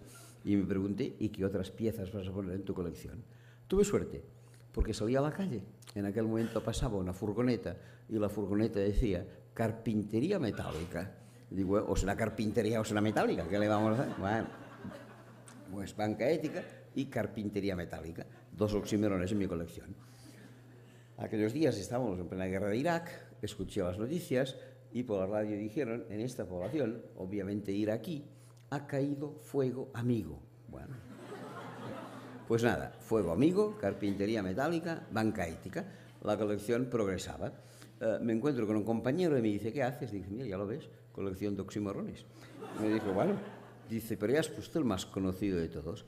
Digo, no, ¿cuál es? Dice: hombre, obviamente, inteligencia militar. Lo puse porque me pareció razonablemente bueno. Y no hace mucho tiempo también me dijeron en Barcelona: ahora se está constituyendo una nueva ONG. Dije: pues mira, y hay muchas, pero siempre es bueno que haya otra ONG. ¿Cómo se llamará esta nueva ONG? Y me contestaron: Aduaneros Sin Fronteras, que como se puede suponer, también es un nombre bien adecuado para el tema. Pues bien, independientemente de la broma que se puede hacer en esto, lo que es evidente, y aquí en Euskadi lo sabéis bien, es que hace tiempo que se movió FIARE, que se empezó a mover Triodos Bank, que se mueve Icocredit, que se mueve COP57, que son pequeñas todavía instituciones, pero que nos dan varias garantías. Primera de todas, transparencia. Nos dicen qué pasa con nuestro dinero. Pero cuando yo pongo dinero en cualquier banco, lo pongo, pero nadie dice qué hará con el banco, irá a los múltiples créditos que el banco otorgue. En cambio, a mí la banca ética me dice en qué sitios va a parar mi inversión. Porque si no, yo puedo hacer el tontaina, irme a una manifestación con una pancarta que diga que no quiero las nucleares, cobrar mi nómina, ponerla en Bilbao, que está financiando nucleares. Oiga, yo no puedo tener estas contradicciones. Por lo tanto, hay que vigilar esto. ¿Qué otra garantía te da la banca ética? Lo que llaman criterios negativos. Nunca invertiremos en armas, en drogas, en explotación infantil, en prostitución, en tabaco, en cosas por el estilo. Y finalmente, la banca ética te otorga criterios positivos. ¿Qué son criterios positivos? Todo nuestro dinero, el que nos den ustedes como clientes, irá a parar, primero, a generación de empleo, segundo, a educación y cultura, tercero, a protección del medio ambiente. Y con esto tenemos ya un poco la panoplia de posibilidades en esta economía. Y no quisiera olvidarme, ya que estoy hablando de banca ética, de algo que sé que a lo mejor es algo doloroso decirlo, pero si hemos de hablar de abandonar el capitalismo, también hemos de decirlo. Algo fundamental. Intento insistir tantas veces como vea, que nadie se me enfade, por favor, que seguiremos siendo amigos. Pero abandonen todos ustedes los fondos de pensiones. Tener un fondo de pensiones es una perversión. En el momento en que tenemos un fondo de pensiones, nos convertimos automáticamente en cómplices del capitalismo. Constituimos el fondo de pensiones el día que tenemos 30 años, no lo abandonamos hasta los 65 y durante 35 años, sin que sepamos nada de nada, nuestro dinero circula por todas las perversiones del mundo con una única finalidad: obtener mayor rentabilidad. Y se mueve por las armas, se mueve por las drogas, se mueve por la explotación infantil, se mueve por las nucleares, y nosotros alegremente con la pancarta diciendo que no queremos nucleares y nuestro dinero alimentando las nucleares. De verdad, un cambio de sistema económico exige abandonar los fondos de pensiones. Y que nadie se desanime. Los fondos de pensiones, como mucho, nos darán un 20 o un 25% de complemento a la pensión que tenemos. He dicho antes, si el dinero del fraude fiscal se dedicara a las pensiones podrían subir un 80%. Nuestra obligación no es hacer un fondo de pensiones, nuestra obligación es hacer cambiar a los fraudulentos fiscales y que conduzcan el dinero hacia las pensiones. Por ahí cambiaremos un poco el sistema. Y voy terminando, porque llevo 1 hora y cuarto charlando y creo que vale la pena que vayamos terminando diciéndome dos cosas ya. Primero, hay que cambiar radicalmente esta economía, pero no solo esta economía del presente, la economía del futuro. Todavía no he hablado de los temas ambientales, que son un verdadero desastre y que si no los cambiamos rápidamente no haremos nada de nada. La Segunda Guerra Mundial terminó en 1945. Del 45 al 60 estuvimos reconstruyéndonos, pero a partir de los 60 ya alcanzamos los estándares de antes de la guerra. ¿Y qué hemos hecho durante estos 50 años, desde 1960 hasta ahora? Una sola cosa: consumir, consumir, consumir y consumir. ¿No por eso hemos sido más felices? Claro que no. Pero hemos conseguido destrozar completamente el planeta. Hemos engullido el 70% de las reservas de petróleo que se habían acumulado durante miles y miles de años. En 50 años hemos engullido el 70% de las reservas del petróleo. Nos queda petróleo para 40 años. Evidentemente yo no estaré, pero muchos de los que están aquí sí que estarán. ¿Podrán seguir yendo en coche? Sí. ¿Con qué lo alimentarán? Pues, por ejemplo, con biocombustible. Muy bien. ¿De dónde sale el biocombustible? La palabra lo indica, bio. Quizá el día de mañana tengamos biocombustible de las algas, según pude leer, pero hoy por hoy todavía sale del maíz. ¿Y qué hacemos? Pues empleamos el maíz no para la alimentación humana, sino para la alimentación del coche. Somos tan perversos que alimentamos el coche antes de alimentar a la persona humana. Sino que se lo pregunten a los indígenas mexicanos que tienen su alimentación básica en la tortillita de maíz y que han podido comprobar que en los últimos años ha multiplicado el precio 3 veces. Si valía un peso una tortillita, ahora vale 3 pesos. Somos nefastos. ¿Qué más hemos hecho? Hemos aumentado 1,5 grados, casi 1,5 grados, la temperatura del planeta. ¿Alguien dirá si es poco? Depende. Miremos, por ejemplo, una fotografía. Un periódico de Barcelona, La Vanguardia, la ofrecía, pero igual también aquí la ofrecían otros periódicos, una fotografía de la isla de Groenlandia, fotografiada hace 5 años y fotografiada ahora. Groenlandia hace 5 años, capa blanca y nada más que capa blanca. Groenlandia ahora, capa blanca con muchísimas manchas negras. ¿Qué significa? Deshielo. ¿Y qué significa deshielo? Aguas que suben en los océanos. ¿Y qué significa agua que suben en los océanos? Países que están siendo engullidos por las aguas. Sino que se pregunten a un pobre país que está al lado de la India, que se llama las Maldivas, que no las Malvinas, que es un arrecife coralino en el cual la subida del agua ha hecho que ya más de media isla quedara comida. Hasta el punto de que el primer ministro de las Maldivas, angustiado por esta situación, hace 3 o 4 meses convocó una reunión del Consejo de Ministros, no en el Palacio Presidencial, que es lo habitual, sino a todos los ministros con escafandra bajo el agua. Les dijo: debéis iros acostumbrando a cómo os haremos las reuniones en el futuro. Bueno, al día siguiente los periódicos hablaron de esta elegante noticia y ¿qué consiguió el primer ministro? Que a los militares enfadados con él hace 3 semanas le destituyeran de primer ministro. Faltaría más. ¿Qué pasa? Que hemos destrozado especies animales, especies vegetales. Hemos destruido la capa de ozono. Ya no tenemos, o cada vez tenemos menos, protección en el polo norte y el polo sur, de manera que los rayos del sol pueden entrar directamente y cada día tenemos más números para la lotería de un cáncer de piel. Aunque con esto hemos sido prudentes, hemos mirado y ahora se está reconstruyendo la capa de ozono porque nos dimos cuenta que esto venía de los sprays y de los aerosoles y ahora hemos reducido el uso de sprays y de aerosoles. ¿Qué más? Bueno, hemos hecho desaparecer especies marinas, especies vegetales, especies animales. ¿Con todo esto hemos sido más felices? No, ni hablar. Pero con todo esto hemos conseguido que que en 1986 se atravesara la línea del no retorno. ¿Qué es la línea del no retorno? Según nos ha indicado Naciones Unidas, hasta 1986, todo aquello que los humanos consumíamos, el planeta tenía tiempo, mediante su circulación natural de bienes, de reconstruirlo al año siguiente. Cortábamos madera, volvía a crecer.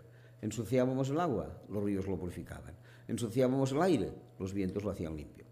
Excepto el petróleo, es una manera de recuperarlo. Pero por lo demás, íbamos tirando. Desde 1986 hasta ahora, hemos acelerado tanto el consumo que aquello que el planeta reconstruyó en el último año del que tengo noticias, que por desgracia no es muy actual, es el año 2009, todo aquello que el planeta reconstruyó en el 2009 no era lo que los humanos habíamos consumido en el 2008. Era lo que los humanos habíamos consumido del 1 de enero al 23 de septiembre del 2008. ¿Y cómo pudimos vivir del 24 de septiembre al 31 de diciembre? A costa de futuras generaciones, comiéndonos aquello que no nos corresponde comer. Esto es como aquel que tiene un bosque. Si del bosque cada año solo corta la madera que el bosque va reavivando, tendrá bosque toda la vida. Si cada año corta más madera que la que el bosque ha reproducido, ¿cómo se quedará a la larga? Sin madera, sin bosque. En este momento nos estamos quedando sin bosque. Y suerte, y esto es lo más grave de esta economía que está calamitosamente mal, suerte todavía que en este mundo no consumimos todos por igual. Vivimos, según Naciones Unidas, 7.000 millones de personas en el planeta, de los cuales 1.000 millones somos los afortunados nosotros, los del primer mundo. Después vienen 1.000 millones de personas más muertos de ganas de hacer como nosotros, se llama China. Y finalmente nos quedan 5.000 millones de personas que están con un palmo de nariz viéndolas venir. El otro día ponía el periódico un estudio de la ONU. Si todos los 7.000 millones de personas que vivimos en este planeta quisieran consumir cada día la misma madera, el mismo petróleo, los mismos minerales, la misma agua, la misma electricidad que estamos consumiendo los 1.000 millones de privilegiados, harían falta 4 planetas. Y como que 4 planetas no los tenemos, no hay ninguna duda que los sabemos que existen, pero no los tenemos y no podemos disponer de ellos, nuestra única obligación no es hacer marcha adelante, es hacer marcha atrás. Y por lo tanto, el futuro de esta economía forzosamente se llama decrecimiento. Que no venga ningún sabio economista, empresario, periodista, lo que sea, y nos diga que han visto brotes verdes, que últimamente no los ve nadie, y que gracias a ello pronto recuperaremos el crecimiento. Ni hablar. El crecimiento moralmente no lo podemos continuar. El crecimiento material, por descontado, el crecimiento espiritual, el crecimiento intelectual, el crecimiento literario, musical, poético, amoroso, este lo podemos crecer todos. Pero el crecimiento material se ha terminado. Tengámoslo en cuenta, se ha terminado. No podemos continuar. Y esta sí que ha de ser una de las garantías de este sistema económico, que no se termina aquí, lo que se termina aquí es el tiempo, pero un sistema económico que debemos reconstruir. Yo he tenido la suerte, por mi parte, de asistir en varias ocasiones a algo, más de uno de la sala también debe haber acudido, que se llama Foro Social Mundial. Empezó en Porto Alegre el año 2001 y cada año, con una periodicidad de 2 años, la próxima semana empieza el de este año en Túnez, lo que estamos haciendo es intentar construir el nuevo esquema económico mundial. En todos los sectores, en el sector de la agricultura, en el sector de la energía, en el sector de la industria, en el sector de la tecnología, en el sector de las migraciones, en el sector de las finanzas. Yo aseguro que después de asistir bastantes años a este foro, esta nueva economía la visualizo en las discusiones, no en las decisiones políticas, pero se empieza a visualizar en las discusiones. La gente ya está hablando de cómo debe ser esta nueva economía. Lo que hace falta es que tengamos conciencia de ello y la empecemos a poner en marcha entre todos. Yo estoy seguro de que si lo hacemos paulatinamente, irá creciendo esta nueva economía.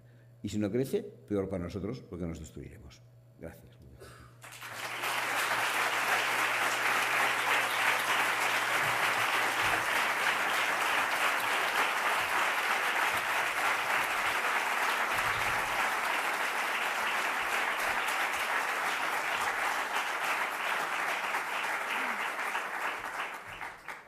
Bueno, orain daukagu ordu erdi bat edo galdera, komentarioak eta bar egiteko, eta nahi baldin baduzu itxaron pizka bat hortik dabil mikrofonoa.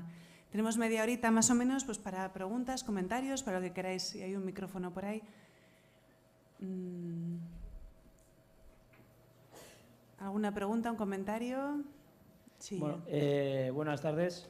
Dos preguntas. Una, ¿qué opinión le merece la amnistía fiscal? Si piensa que va a haber más. Y otra, bueno, puestos a cambiar de modelo, que es que parece que lo que hace falta en este país y en el mundo en general, y viendo que en este país pues lleva gobernando la misma gente durante los últimos 30 años, ¿qué plazo de tiempo le das a este país para que empiecen a cambiar las cosas? Bueno, ¿qué entiendo la amnistía fiscal? Pues un pacto de Rajoy y Montoro con sus amiguetes y nada más. Y además no ha resultado eficaz porque tenía una recaudación prevista de 8.000 millones, al final creo que ha sido 2.500, con lo cual incluso les ha salido el tiro por la culata. Un desastre. En segundo lugar, ¿cómo hay que cambiar las cosas? Tienes razón. Hace 30 años nos gobiernan dos partidos, a cual uno más irresponsable que el otro. Bueno, no, más irresponsable el actual que el anterior. Pero, en cualquier caso, dos partidos completamente irresponsables. ¿Qué hay que hacer? Pues sacarlos fuera. ¿Y qué pasará? Que para que la gente los pueda sacar fuera, primero hay que tener conciencia de lo mal que lo hacen. Y por desgracia, hoy en día, los medios de comunicación todavía no nos enseñan lo mal que lo hacen. Porque nos engañan. Constantemente no nos dicen qué es lo que está sucediendo. Hablamos de medios de comunicación y de información. Y son medios de engaño y, en el mejor de los casos, de distracción. Pero nunca de información. Distracción, clarísima. El martes, Copa de Europa. El miércoles, Copa del Rey. El jueves, Copa de la UEFA. El viernes, parece que nada. El sábado, un partido adelantado del domingo. El domingo, la Liga propiamente dicha. A las 5, a las 7, a las 9, a las 11 de la noche. Y desde hace 3 semanas, un partido por la mañana para que lo puedan ver desde China. El lunes, nada. Y el martes, vuelta a empezar. ¿Qué sucedía? Que quedaban 2 días libres a la semana en la que no había fútbol. Aquellos que quieren manipular nuestra manera de pensar se dieron cuenta que 2 días sin fútbol eran peligrosos, puesto que igual nos quedábamos en casa, leíamos algún libro o hacíamos cosas poco pertinentes. Y entonces dijeron, pues nada, vamos a llenarles este espacio. Y presionaron a la Liga de Fútbol Profesional para que avanzara un partido, creo que es de segunda división, para los viernes, y retrasara otro, que creo que es de primera, para los lunes. Y así tendríamos fútbol los 7 días de la semana para conseguir con rapidez la imbecilización total de la población. Pero esto tiene un problema. El problema lo conocemos todos y se llama mes de mayo. Porque el mes de mayo termina la Liga, termina la Copa, oye, termina todo. ¿Y ahora qué hacemos con el personal hasta septiembre? Dios santo, ¿van a leer 20 libros? No, de ninguna manera. Y entonces dijeron, bueno, pues lo vamos a alargar. Y intentan alargarlo cada año con un sistema distinto. El año pasado lo alargaron con aquello que para mí era una vergüenza, que se llamaba la Roja y la Eurocopa y no sé qué. Y cuando terminaron con ella, entonces empezaron a aquella otra tontería, que son los Juegos Olímpicos, con el respeto para los verdaderos olímpicos, pero no para los anuncios, el urbanismo que va detrás de ellos. Y cuando terminaron con la Eurocopa y la Roja y los Juegos Olímpicos, faltaba todavía un mes para empezar la Liga. ¿Y qué vamos a hacer ahora? ¿Ya no los podemos imbecilizar? Pues les vamos a idiotizar. Y entonces crearon 2 instrumentos de idiotización que son absolutamente perfectos. Uno se llama Telecinco y el otro Intereconomía. Y a partir de ahí nos tienen completamente imbecilizados, con lo cual difícilmente van, porque la verdad es que el PSOE y el PP lo han hecho muy mal, pero la verdad es que les han votado. Lo cual, ¿qué significa? Que hemos de cambiar la intención de voto y que la gente lea o viaje o se instruya un poco, no que voten de esta manera. Pues tanto yo creo que si no hacemos esto previamente no conseguiremos nada.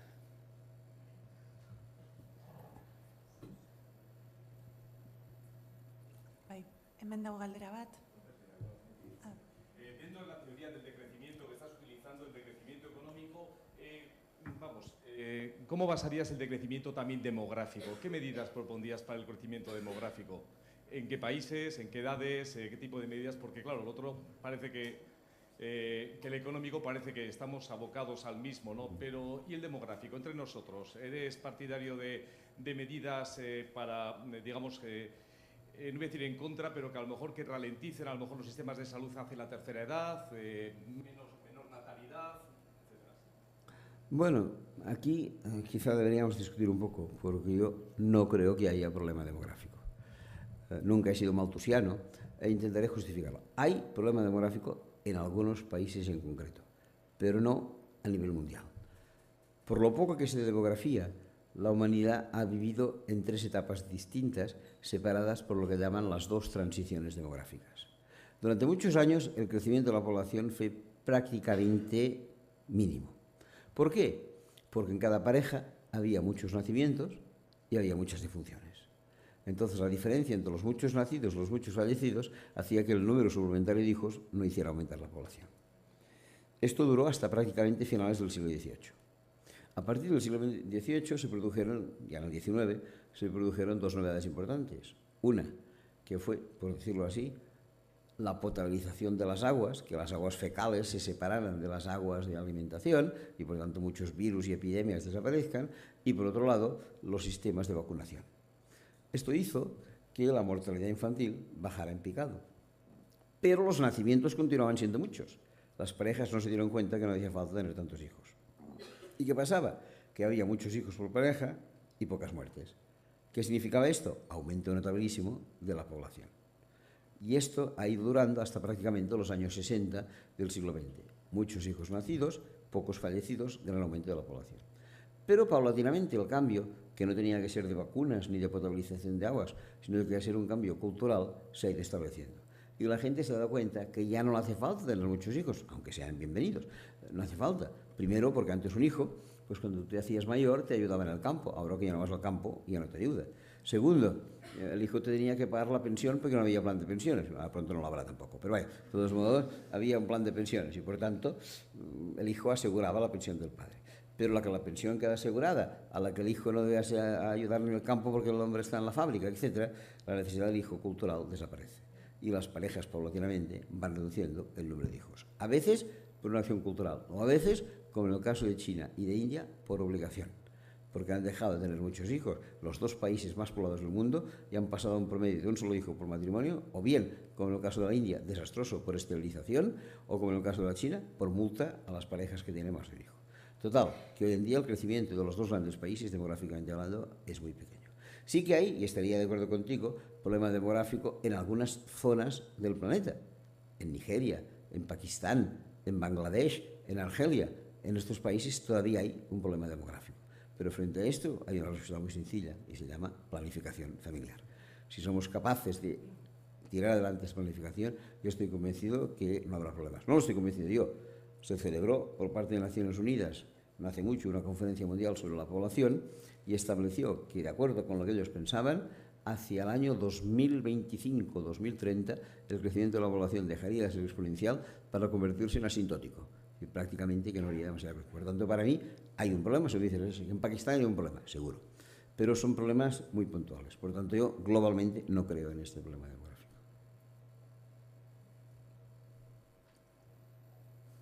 Bai, galdera gehiago, komentarioak?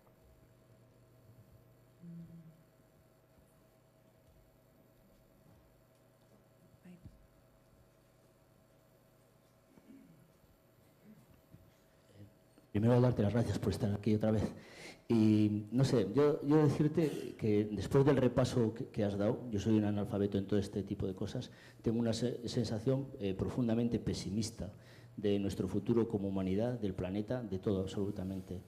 Y sobre todo pensando en que las resoluciones a esos problemas que dices tú, y has tocado, por ejemplo, los problemas armamentísticos, son muy lentos y sobre todo están en manos de los de siempre, ¿no?, que siempre inventan otro tipo de artilugios para volver a explotar y a sacar provecho. Entonces, como las industrias farmacéuticas, como tantas, ¿no? Entonces me da la sensación de que no nos da tiempo, o sea, que realmente el polo se deshiela, que no hay suficiente energía humana para poder contrarrestar a esta energía negativa, perversa, que dices tú, devastadora, ¿no? No lo sé. Bueno, es una cuestión de caracteres. Hay quien es más pesimista y hay quien es más optimista.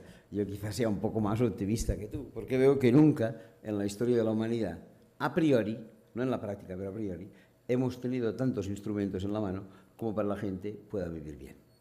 Si hace 200 años, yo qué sé, había una mala cosecha, una helada o cualquier cosa, la población se quedaba sin comer, a no ser que hiciera otra cosa, que era fuera al vecino, le robara la cosecha, entonces el que se quedaba sin comer era el vecino. Pero hoy en día no. hoy hay sistemas de alerta temprana, hay sistemas de comunicación, sistemas médicos perfeccionados, rápidos sistemas de transporte que pueden permitir que si hay una catástrofe al día siguiente esté cubierta. Miramos qué pasó en Japón el año pasado con el terremoto, a los pocos días se recuperaban todos. Es decir, no en Haití, es una cosa distinta. Pero bueno, hay posibilidades. Hoy en día tenemos más posibilidades que nunca. En cambio, lo que no hemos sabido hacer es sacarnos este egoísmo de encima que hace que unos queramos tener más que otros. Esto no es fácil, pero tiene solución, a mi modo de ver, de dos maneras. Una, la que decía antes, toma de conciencia, y quizá me he quedado con la toma de conciencia. Tenía que haber dicho otra cosa, asociación. Una vez hemos tomado conciencia, debemos asociarnos. Y si nos asociamos, podemos tener fuerza para cambiar las cosas. Sé que es una pequeñita cosa, pero la plataforma de afectados por la hipoteca, asociándose, ha conseguido que un partido como el PP admita a trámite, no sé si lo votarán o no, una ley que permita la dación en pago de las hipotecas. ¿Vale? Primero, conocimiento del problema. Segundo, asociación. Tercero, capacidad de hacer presión. Cuarto, y muy importante, perder el miedo. En los últimos años estamos todos timoratos, no hacemos nada. Hace 30 años la gente tenía espíritu y los objetores no iban a la mili. Y si no iban a la mili un año y medio, estaban 3 años en el Sáhara. Y estaban 3 años en el Sáhara, faltaría más. Y gracias a esto la mili dejó de ser obligatoria y el servicio militar pues ya hoy en día está completamente olvidado. Y si la señora Rosa Parks en Estados Unidos hubiera tenido miedo y cuando le dijeron levántese usted del asiento que ha de sentarse un blanco, se hubiera levantado, los negros todavía irían de pie en el autobús. Hemos de perder el miedo. Sé que estamos en un momento muy malo. En Cataluña se ha iniciado hace unos meses una campaña, quizá la habréis de nombrar una verdadera tontería, pero bueno, no estaba mal, que era yo no pago el peaje de la autopista. Y distinta gente organizaba caravanas los sábados y los domingos para pasar por los peajes, saludar y marchar sin pagar. ¿Vale? Primero, había una confusión. En Cataluña los que hacían esta campaña estaban convencidos que luchaban contra Madrid. No es cierto. Luchaban contra la Caixa, que es quien no cobra los peajes. Primero hay que tener buena información, a ver si sabemos lo que hacemos. Y, en segundo lugar, ¿qué pasó? Que al cabo de 2 meses llegaron las primeras multitas, la gente se hizo atrás. Oiga, no. Si usted cree que no hay que pagar el peaje, que no es el tema social fundamental, pero oye, si usted cree que no hay que pagar los peajes, entonces manténgase usted en forma. Y si le ponen 50 euros, que le pongan 100. Y si le ponen 100, que le pongan 200. Si le ponen 200, que le pongan 2.000. Si le ponen 2.000, que le pongan 5.000. Y cuando tenía 5.000 euros de multa, hace como hacían los sindicatos en el siglo XIX. Se asociaban entre ellos, creaban un fondo de solidaridad, reunían el dinero de todos, pagaban los 5.000 euros de multa y a otra cosa mariposa. Cuando nos paremos con una campaña porque nos han caído 50 euritos de multa, no haremos nada. Somos unos timoratos. Y por tanto lo que hay que hacer es desobediencia civil y activa y fuerte. Si no, nunca conseguiremos nada. Y la última cosa que hay que hacer, en paralelo a esta desobediencia civil, pues tomar actitudes personales, que a veces son difíciles, pero hay que tomarlas. Antes, así de pasada, he apuntado los fondos de pensiones. El otro día leía un artículo. América Latina se está quedando sin agua. Hay 2 empresas privatizadoras de toda la agua de los Andes. Y dentro de poco tiempo, los andinos, si quieren agua, pagar. ¿A quién? A Nestlé y Coca-Cola. No compremos nunca nada de Nestlé, no compremos nunca ninguna Coca-Cola, no compremos nunca en Ikea, no compremos nunca en el Corte Inglés. Hagamos cosas, por favor. Si queremos ser conscientes de la economía, alejémonos. Se puede vivir de coña sin comprar Nestlé, sin comprar Coca-Cola, sin comprar el Corte Inglés, sin comprar nada. Y al fin y al cabo podemos hacer mucho. Y estas actitudes personales pienso que también las debemos tener. Por tanto, primero, conocimiento de lo que pasa. Segundo, colectivización. Tercero, acción. Cuarto, perder el miedo. Quinto, acciones individuales. Yo pienso que todo esto mezclado puede dar bastante de sí.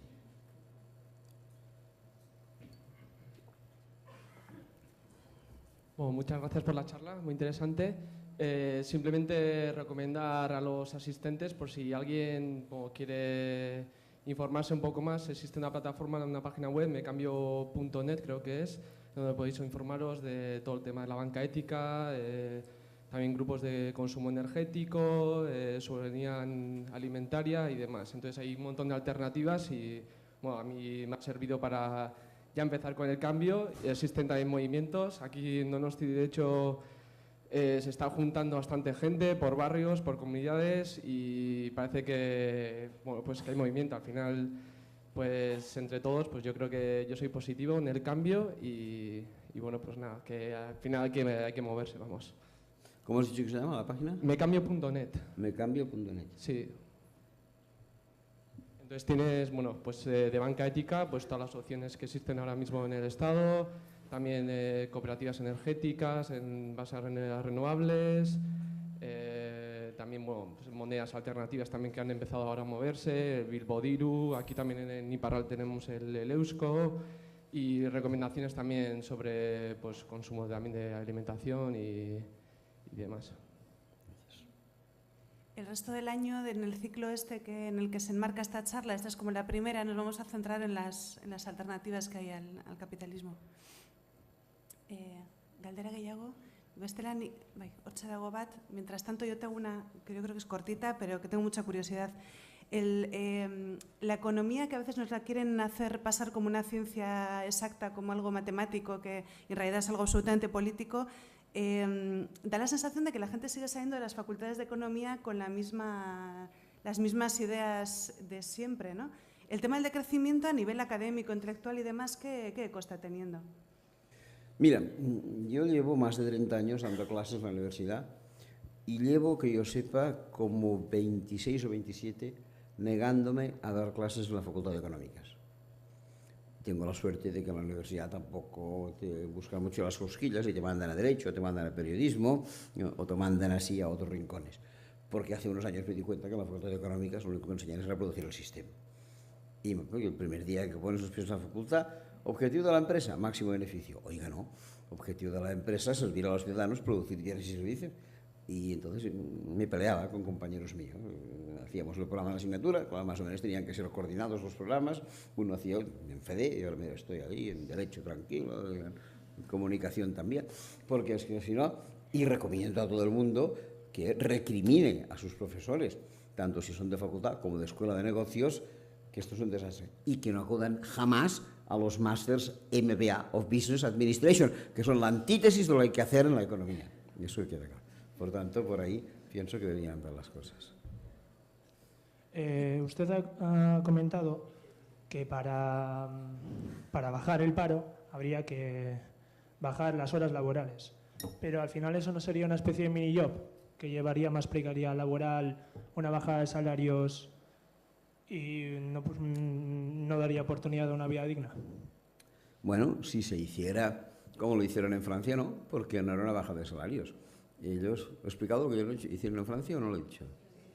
Que les daban una diferencia por el paro. Esto sería una posibilidad de mantener el poder adquisitivo. Pero esto no se basa solo en esto. También hay que tener en cuenta que la productividad históricamente ha ido aumentando. Y en la revolución industrial la gente trabajaba 16 horas y ahora trabaja 8. ¿Y por qué no pueden trabajar 4? Eso lo he dicho a mis alumnos. Ahora estáis estudiando, después trabajaréis. Es un desiderata. Y después os jubilaréis. Os aseguro que yo no estaré vivo cuando os jubiléis, pero estaréis trabajando jornadas de 4 y 5 horas diarias, porque la cuestión avanza de esta manera. Y por tanto, la misma pregunta que dices es que si bajamos las horas, al final la cuestión de la precariedad será mayor. No, hemos pasado de 16 a 8 horas y la precariedad laboral no ha sido mayor, ha sido mejor hasta estos últimos tiempos. Por tanto, yo entiendo que por ahí hay las cosas.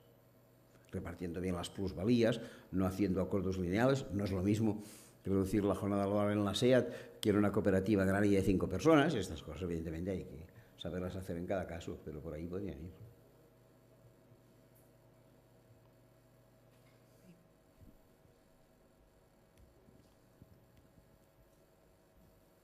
Has mencionado como que en el Foro Social Mundial están apuntándose ya distintas vías de buscar un nuevo modelo.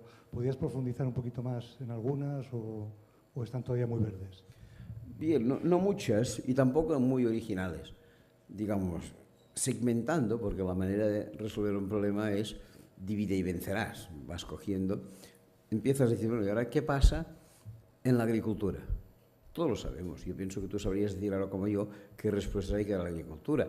Nada de transgénicos, nada de producciones en gran escala, producción cerca del kilómetro cero del ciudadano, más gente que esté en el campo y cuide del medio ambiente, cooperativas agrarias, distribución directa del campesino a la ciudad. Muy bien. Segundo punto, energías. Aquí también el compañero lo ha propuesto. Colectivización de empresas energéticas, para que nos potenciemos las energías alternativas, mantenemos grandes empresas. Tecnología. transferencias gratuitas de tecnología para evitar que las grandes transnacionales acaben imponiendo su tecnología a los países, migraciones, políticas de fronteras abiertas para la entrada de la gente, finanzas, 80% de las operaciones de bolsa deben quedar prohibidas. Son fraudulentas todas ellas. Empezar a eliminar completamente esta economía especulativa. Bancos éticos, bancos estatales. No sé, yo pienso que todo lo que voy a decir todo el mundo lo intuye. No son grandes cosas, pero están dichas con gracia y con ganas de que se coordinen para que vaya cambiando el sistema. Y además, históricamente, el sistema nunca ha cambiado de hoy para mañana. Si el último paso importante que hicimos fue el del feudalismo al capitalismo, es obvio que no se cambió diciendo, oiga, hoy a las 12 a ver si cambia el feudalismo y a las 12:05 que empiece el capitalismo. No, empezaron, pues yo qué sé, los nobles de los castillos perdiendo poder, los burgueses de las ciudades ganándolo, crearon un capitalismo comercial, de allí se derivó un capitalismo industrial, uno de financiero, y entiendo que hay que ir en este camino. Por lo tanto, no es ninguna solución mágica lo que yo voy a decir, es sencillamente una cosa de sentido común. Hola, bueno, en primer lugar, buenas tardes, y la verdad que me he hartado de ver vídeos tuyos por YouTube y así, me gustan mucho tus charlas. Gracias. Y te quería preguntar una cosa, bueno, en primer lugar, yo soy alumno del ADE y sí que puedo corroborar lo que has dicho tú de que en cierta manera nos educan para perpetuar el sistema porque, por ejemplo, de un tema como la tasa Tobin no me han hablado jamás, además soy especialista en finanzas y solamente lo han mencionado en quinto de carrera en sociología de relaciones industriales. Pues sí que es un poco, bueno, disparatado, ¿no? Y te quería preguntar precisamente por la tasa Tobin, que hace años no se oía nada de ella en los medios y poco a poco parece que es un tema que se está poniendo sobre la mesa. Entonces, ¿si crees que algún día en un futuro puede llegar a instaurarse o cómo ves ese tema? Gracias. Sí, yo formo parte del equipo fundador de ATAC, que como sabrás es una asociación que nació precisamente con este objetivo básico, que es el de la aplicación de la tasa Tobin. Bueno, cuando James Tobin la propuso hace más de 20 años, lo decía con una doble intención: frenar la especulación, porque evidentemente hay una especulación que se mueve con unos márgenes muy pequeños, pero si tú les pones una tasa, evitas que esta especulación se produzca. Yo creo que cuando Tobin habló de ello, se hablaba de la posibilidad de reducir la especulación a la mitad con la aplicación de la tasa, porque aunque la tasa es del 1 por 1000, que es muy poco, es verdad que hay tantas operaciones que se hacen a los niveles microscópicos que si le pones el 1 por 1000 ya las estás grabando mucho. Mitad de la especulación desaparecería, pero cuidado, la otra mitad continuaría. Y como que continuaría, pagaría el 1 por 1000. Y al pagar el 1 por 1000 se recaudarían, según se calculó en aquel momento, 200.000 millones de dólares anuales. 4 veces más de lo que pide la ONU para eliminar el hambre en el mundo. Por tanto, la propuesta de la tasa Tobin era francamente interesante. El Parlamento francés, el Parlamento belga, el Parlamento de Canadá votaron los tres si querían o no querían introducir la tasa Tobin. Los tres votaron que no, porque la presión de los especuladores se metió encima de los diputados para que votaran que no. Curiosamente y paradójicamente, el verano del año 2011, el Parlamento Europeo votó que sí a la tasa Tobin. ¿Por qué votó que sí? Porque no tiene facultades para aplicarla. Esto no corresponde a la Unión Europea, esto corresponde a los países miembros, con lo cual se llama quedar bien sin pagar. Finalmente, en diciembre, no sé qué año, bueno, antes, en diciembre del 2009, el que entonces era primer ministro británico, un personaje llamado Gordon Brown, dijo: yo voy a intentar aplicar la tasa Tobin en la Gran Bretaña. Porque él tenía un mal recuerdo de una historia, que ahora no es el momento de explicar, de especulación frente a la libra esterlina, que había hecho caer la moneda en el año 92. Él se acordaba de esto, quería evitarlo con especulaciones, dijo: hay que frenar la especulación. El día en que Gordon Brown dio el discurso diciendo que iba a instaurar la tasa Tobin, la misma tarde voló, en el sentido material de la palabra, de Washington a Londres, el señor Timothy Geithner, que era en aquel momento, y hasta hace 3 semanas, el ministro de Economía de Barack Obama. Hace 3 semanas porque Obama ha cambiado los ministros ahora en el segundo mandato. Bueno, pues este señor iba de Washington a Londres con una única instrucción: impedir que Gordon Brown pusiera en marcha la tasa Tobin. ¿Por qué? Según decía Timothy Geithner, porque poner en marcha la tasa Tobin iba, decía él, a perjudicar a la economía norteamericana. No es verdad. Esto perjudicaría a los especuladores norteamericanos, que no es exactamente lo mismo que la economía norteamericana. ¿Cuál es la pega? Hombre, que el señor Timothy Geithner era un especulador antes de ser ministro de Economía de Barack Obama. Y concretamente trabajaba en una banca norteamericana llamada Goldman Sachs, de cuyo nefasto nombre más de uno debe tener noticia. Pero el problema no era este, era que Timothy Geithner era el ministro de Economía de Barack Obama. Pero en un periódico serio francés que se llama Le Monde, hace poco tiempo salía a la lista de los 7 últimos ministros de Economía, de los 7 últimos presidentes norteamericanos. En 5 casos, el ministro. En 2 casos, el viceministro. Los 7, antes de ser ministro o viceministro, los 7 eran especuladores. Y los 7 trabajaban en la banca Goldman Sachs, multada con millones de dólares por las estafas que ha cometido. Pero aquí no se termina la historia. En el mes de noviembre del año 2009, un primer ministro griego, Papandreou, propuso que Grecia hiciera un referéndum para saber si los griegos querían o no querían pagar la deuda que su país tenía contraído. Al fin y al cabo, dijo Papandreou, Grecia es la cuna de la democracia, pues votemos. Cuando oyeron la palabra democracia y la palabra voto, 2 personas sufrieron un ataque al corazón. Uno, Sarkozy, y el otro, Merkel. Y lo que hicieron fue dar un golpe de Estado, incruento, eso sí, en Grecia, destronaron a Papandreou y pusieron como primer ministro a Lucas Papadimos. ¿Quién era Lucas Papadimos? El director de Goldman Sachs en Grecia. Pero exactamente lo mismo pasó en Italia.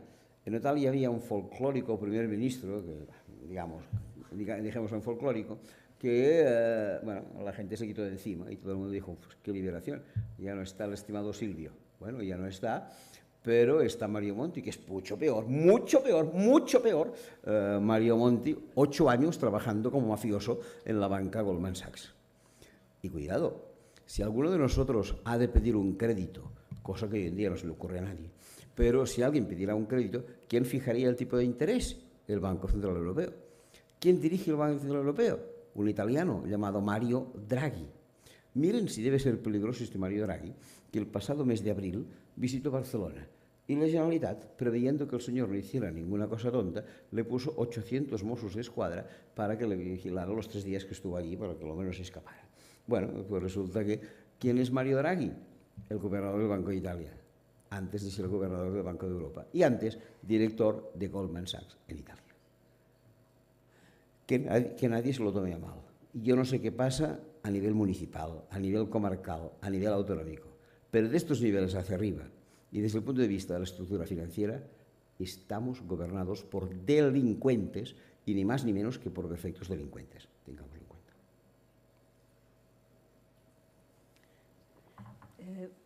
Yo tengo una pregunta.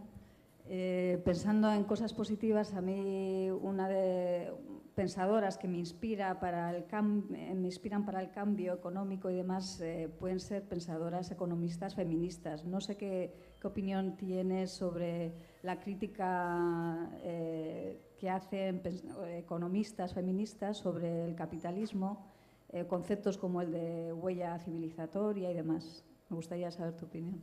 Mira, por desgracia es un tema que conozco muy poco, sé que hago mal, pero lo conozco muy poco. A mí, de economistas feministas, solo me gustaba Joan Robinson, que era una de las discípulas predilectas de John Maynard Keynes y que entiendo que a partir de ahí la señora hizo bastantes reformas. Pero he de confesarte mi ignorancia. Miraré si algún día me hago cargo de más economistas feministas.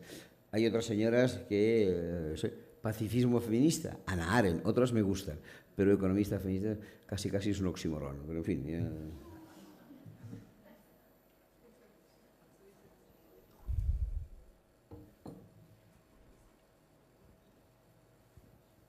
Hola, bueno, antes de nada muchas gracias y igual has introducido un poco el tema, pero mi opinión era hacerte la pregunta de qué opinión te merece la señora Merkel.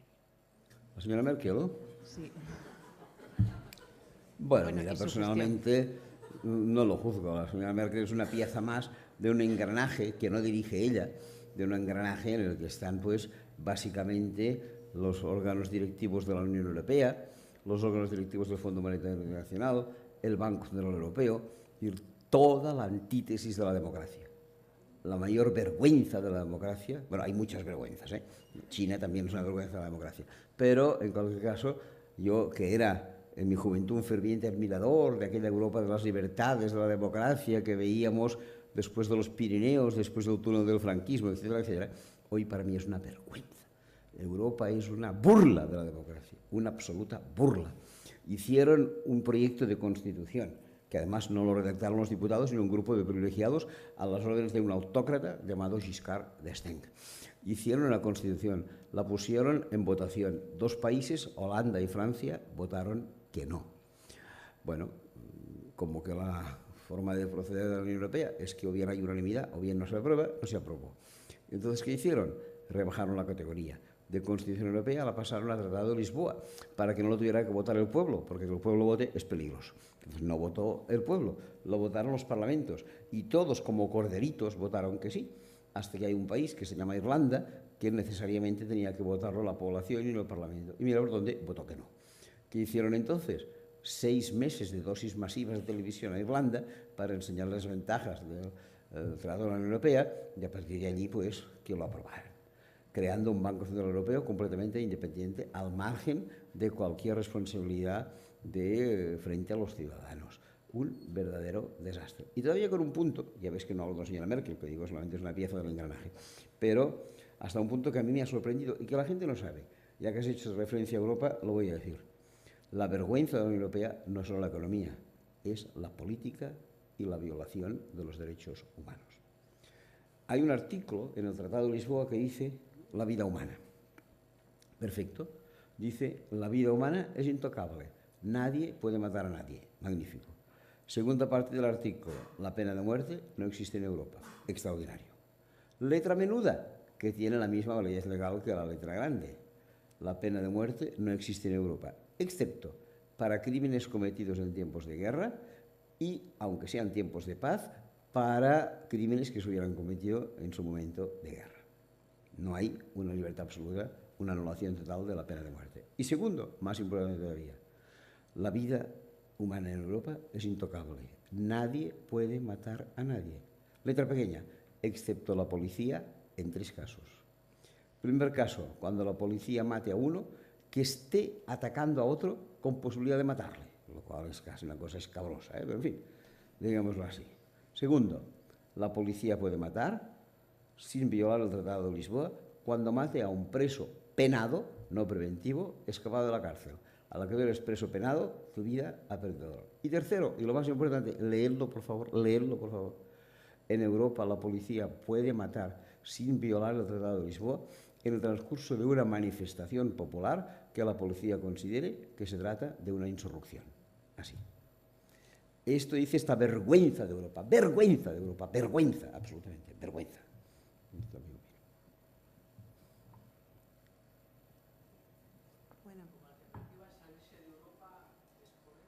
No, porque estaríamos todos igual. Es transformar radicalmente esta Europa. A ver, salirse del euro sí que es una alternativa. Salirse de Europa, yo pienso que, al fin y al cabo, ¿qué hacemos? ¿Otra Europa? Bueno, pues vayamos transformando esto. No caigamos en la trampa de decir que hacemos una nueva constitución, que lo que hacemos es una mierdecita, con todas las palabras. Esto sí. Ahora, del euro sí, ¿eh?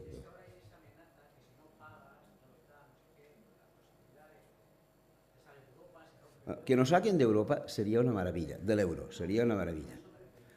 Bueno, primero, permitid esta pequeña presunción mía personal.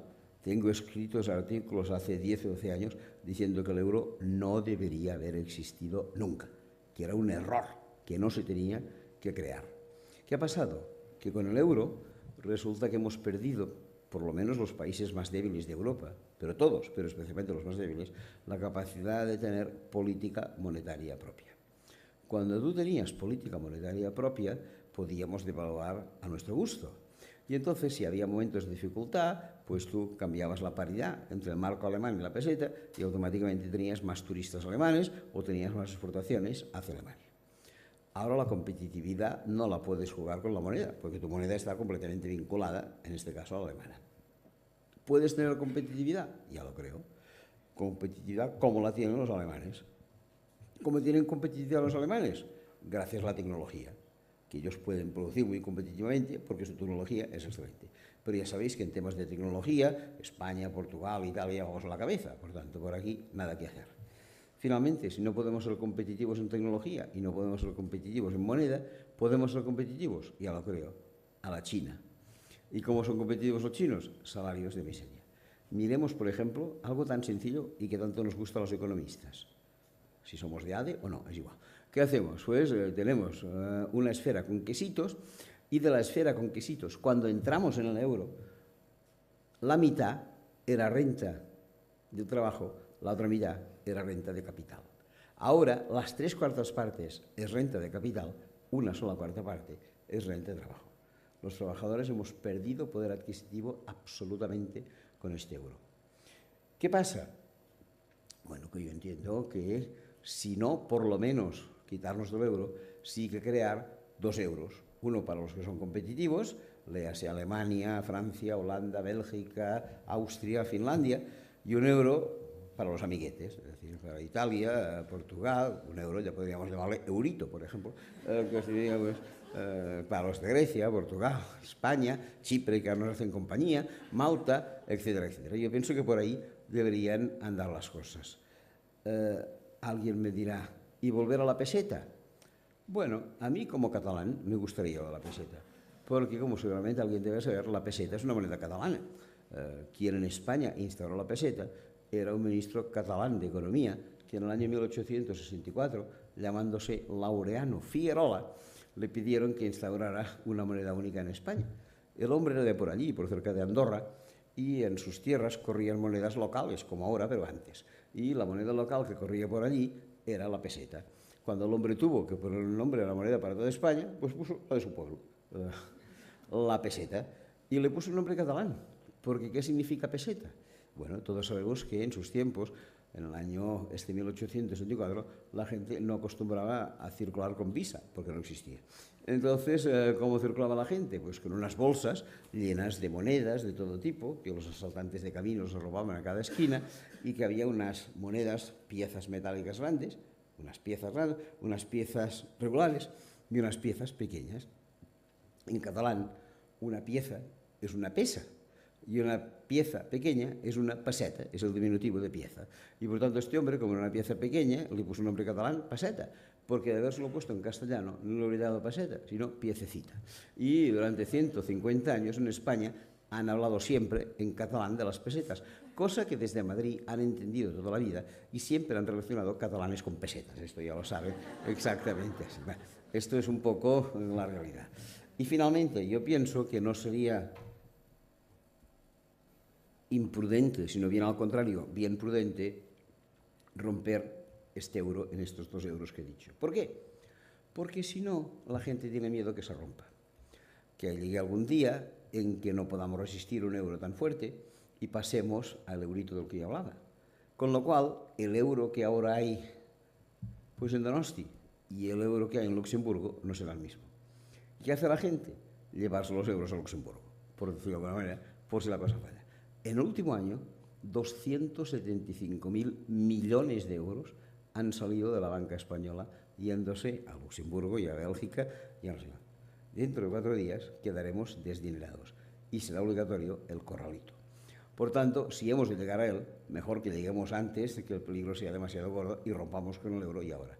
Yo, si queréis, al salir, hacemos una demostración y digamos, salgamos del euro, a ver si somos capaces de conseguirlo. Bueno, iaia beratzeak dira, eskerrik asko Arkadi, eskerrik asko zuei etortzagatik eta hurrengo hitzaldian ikusiko gea, mila esker.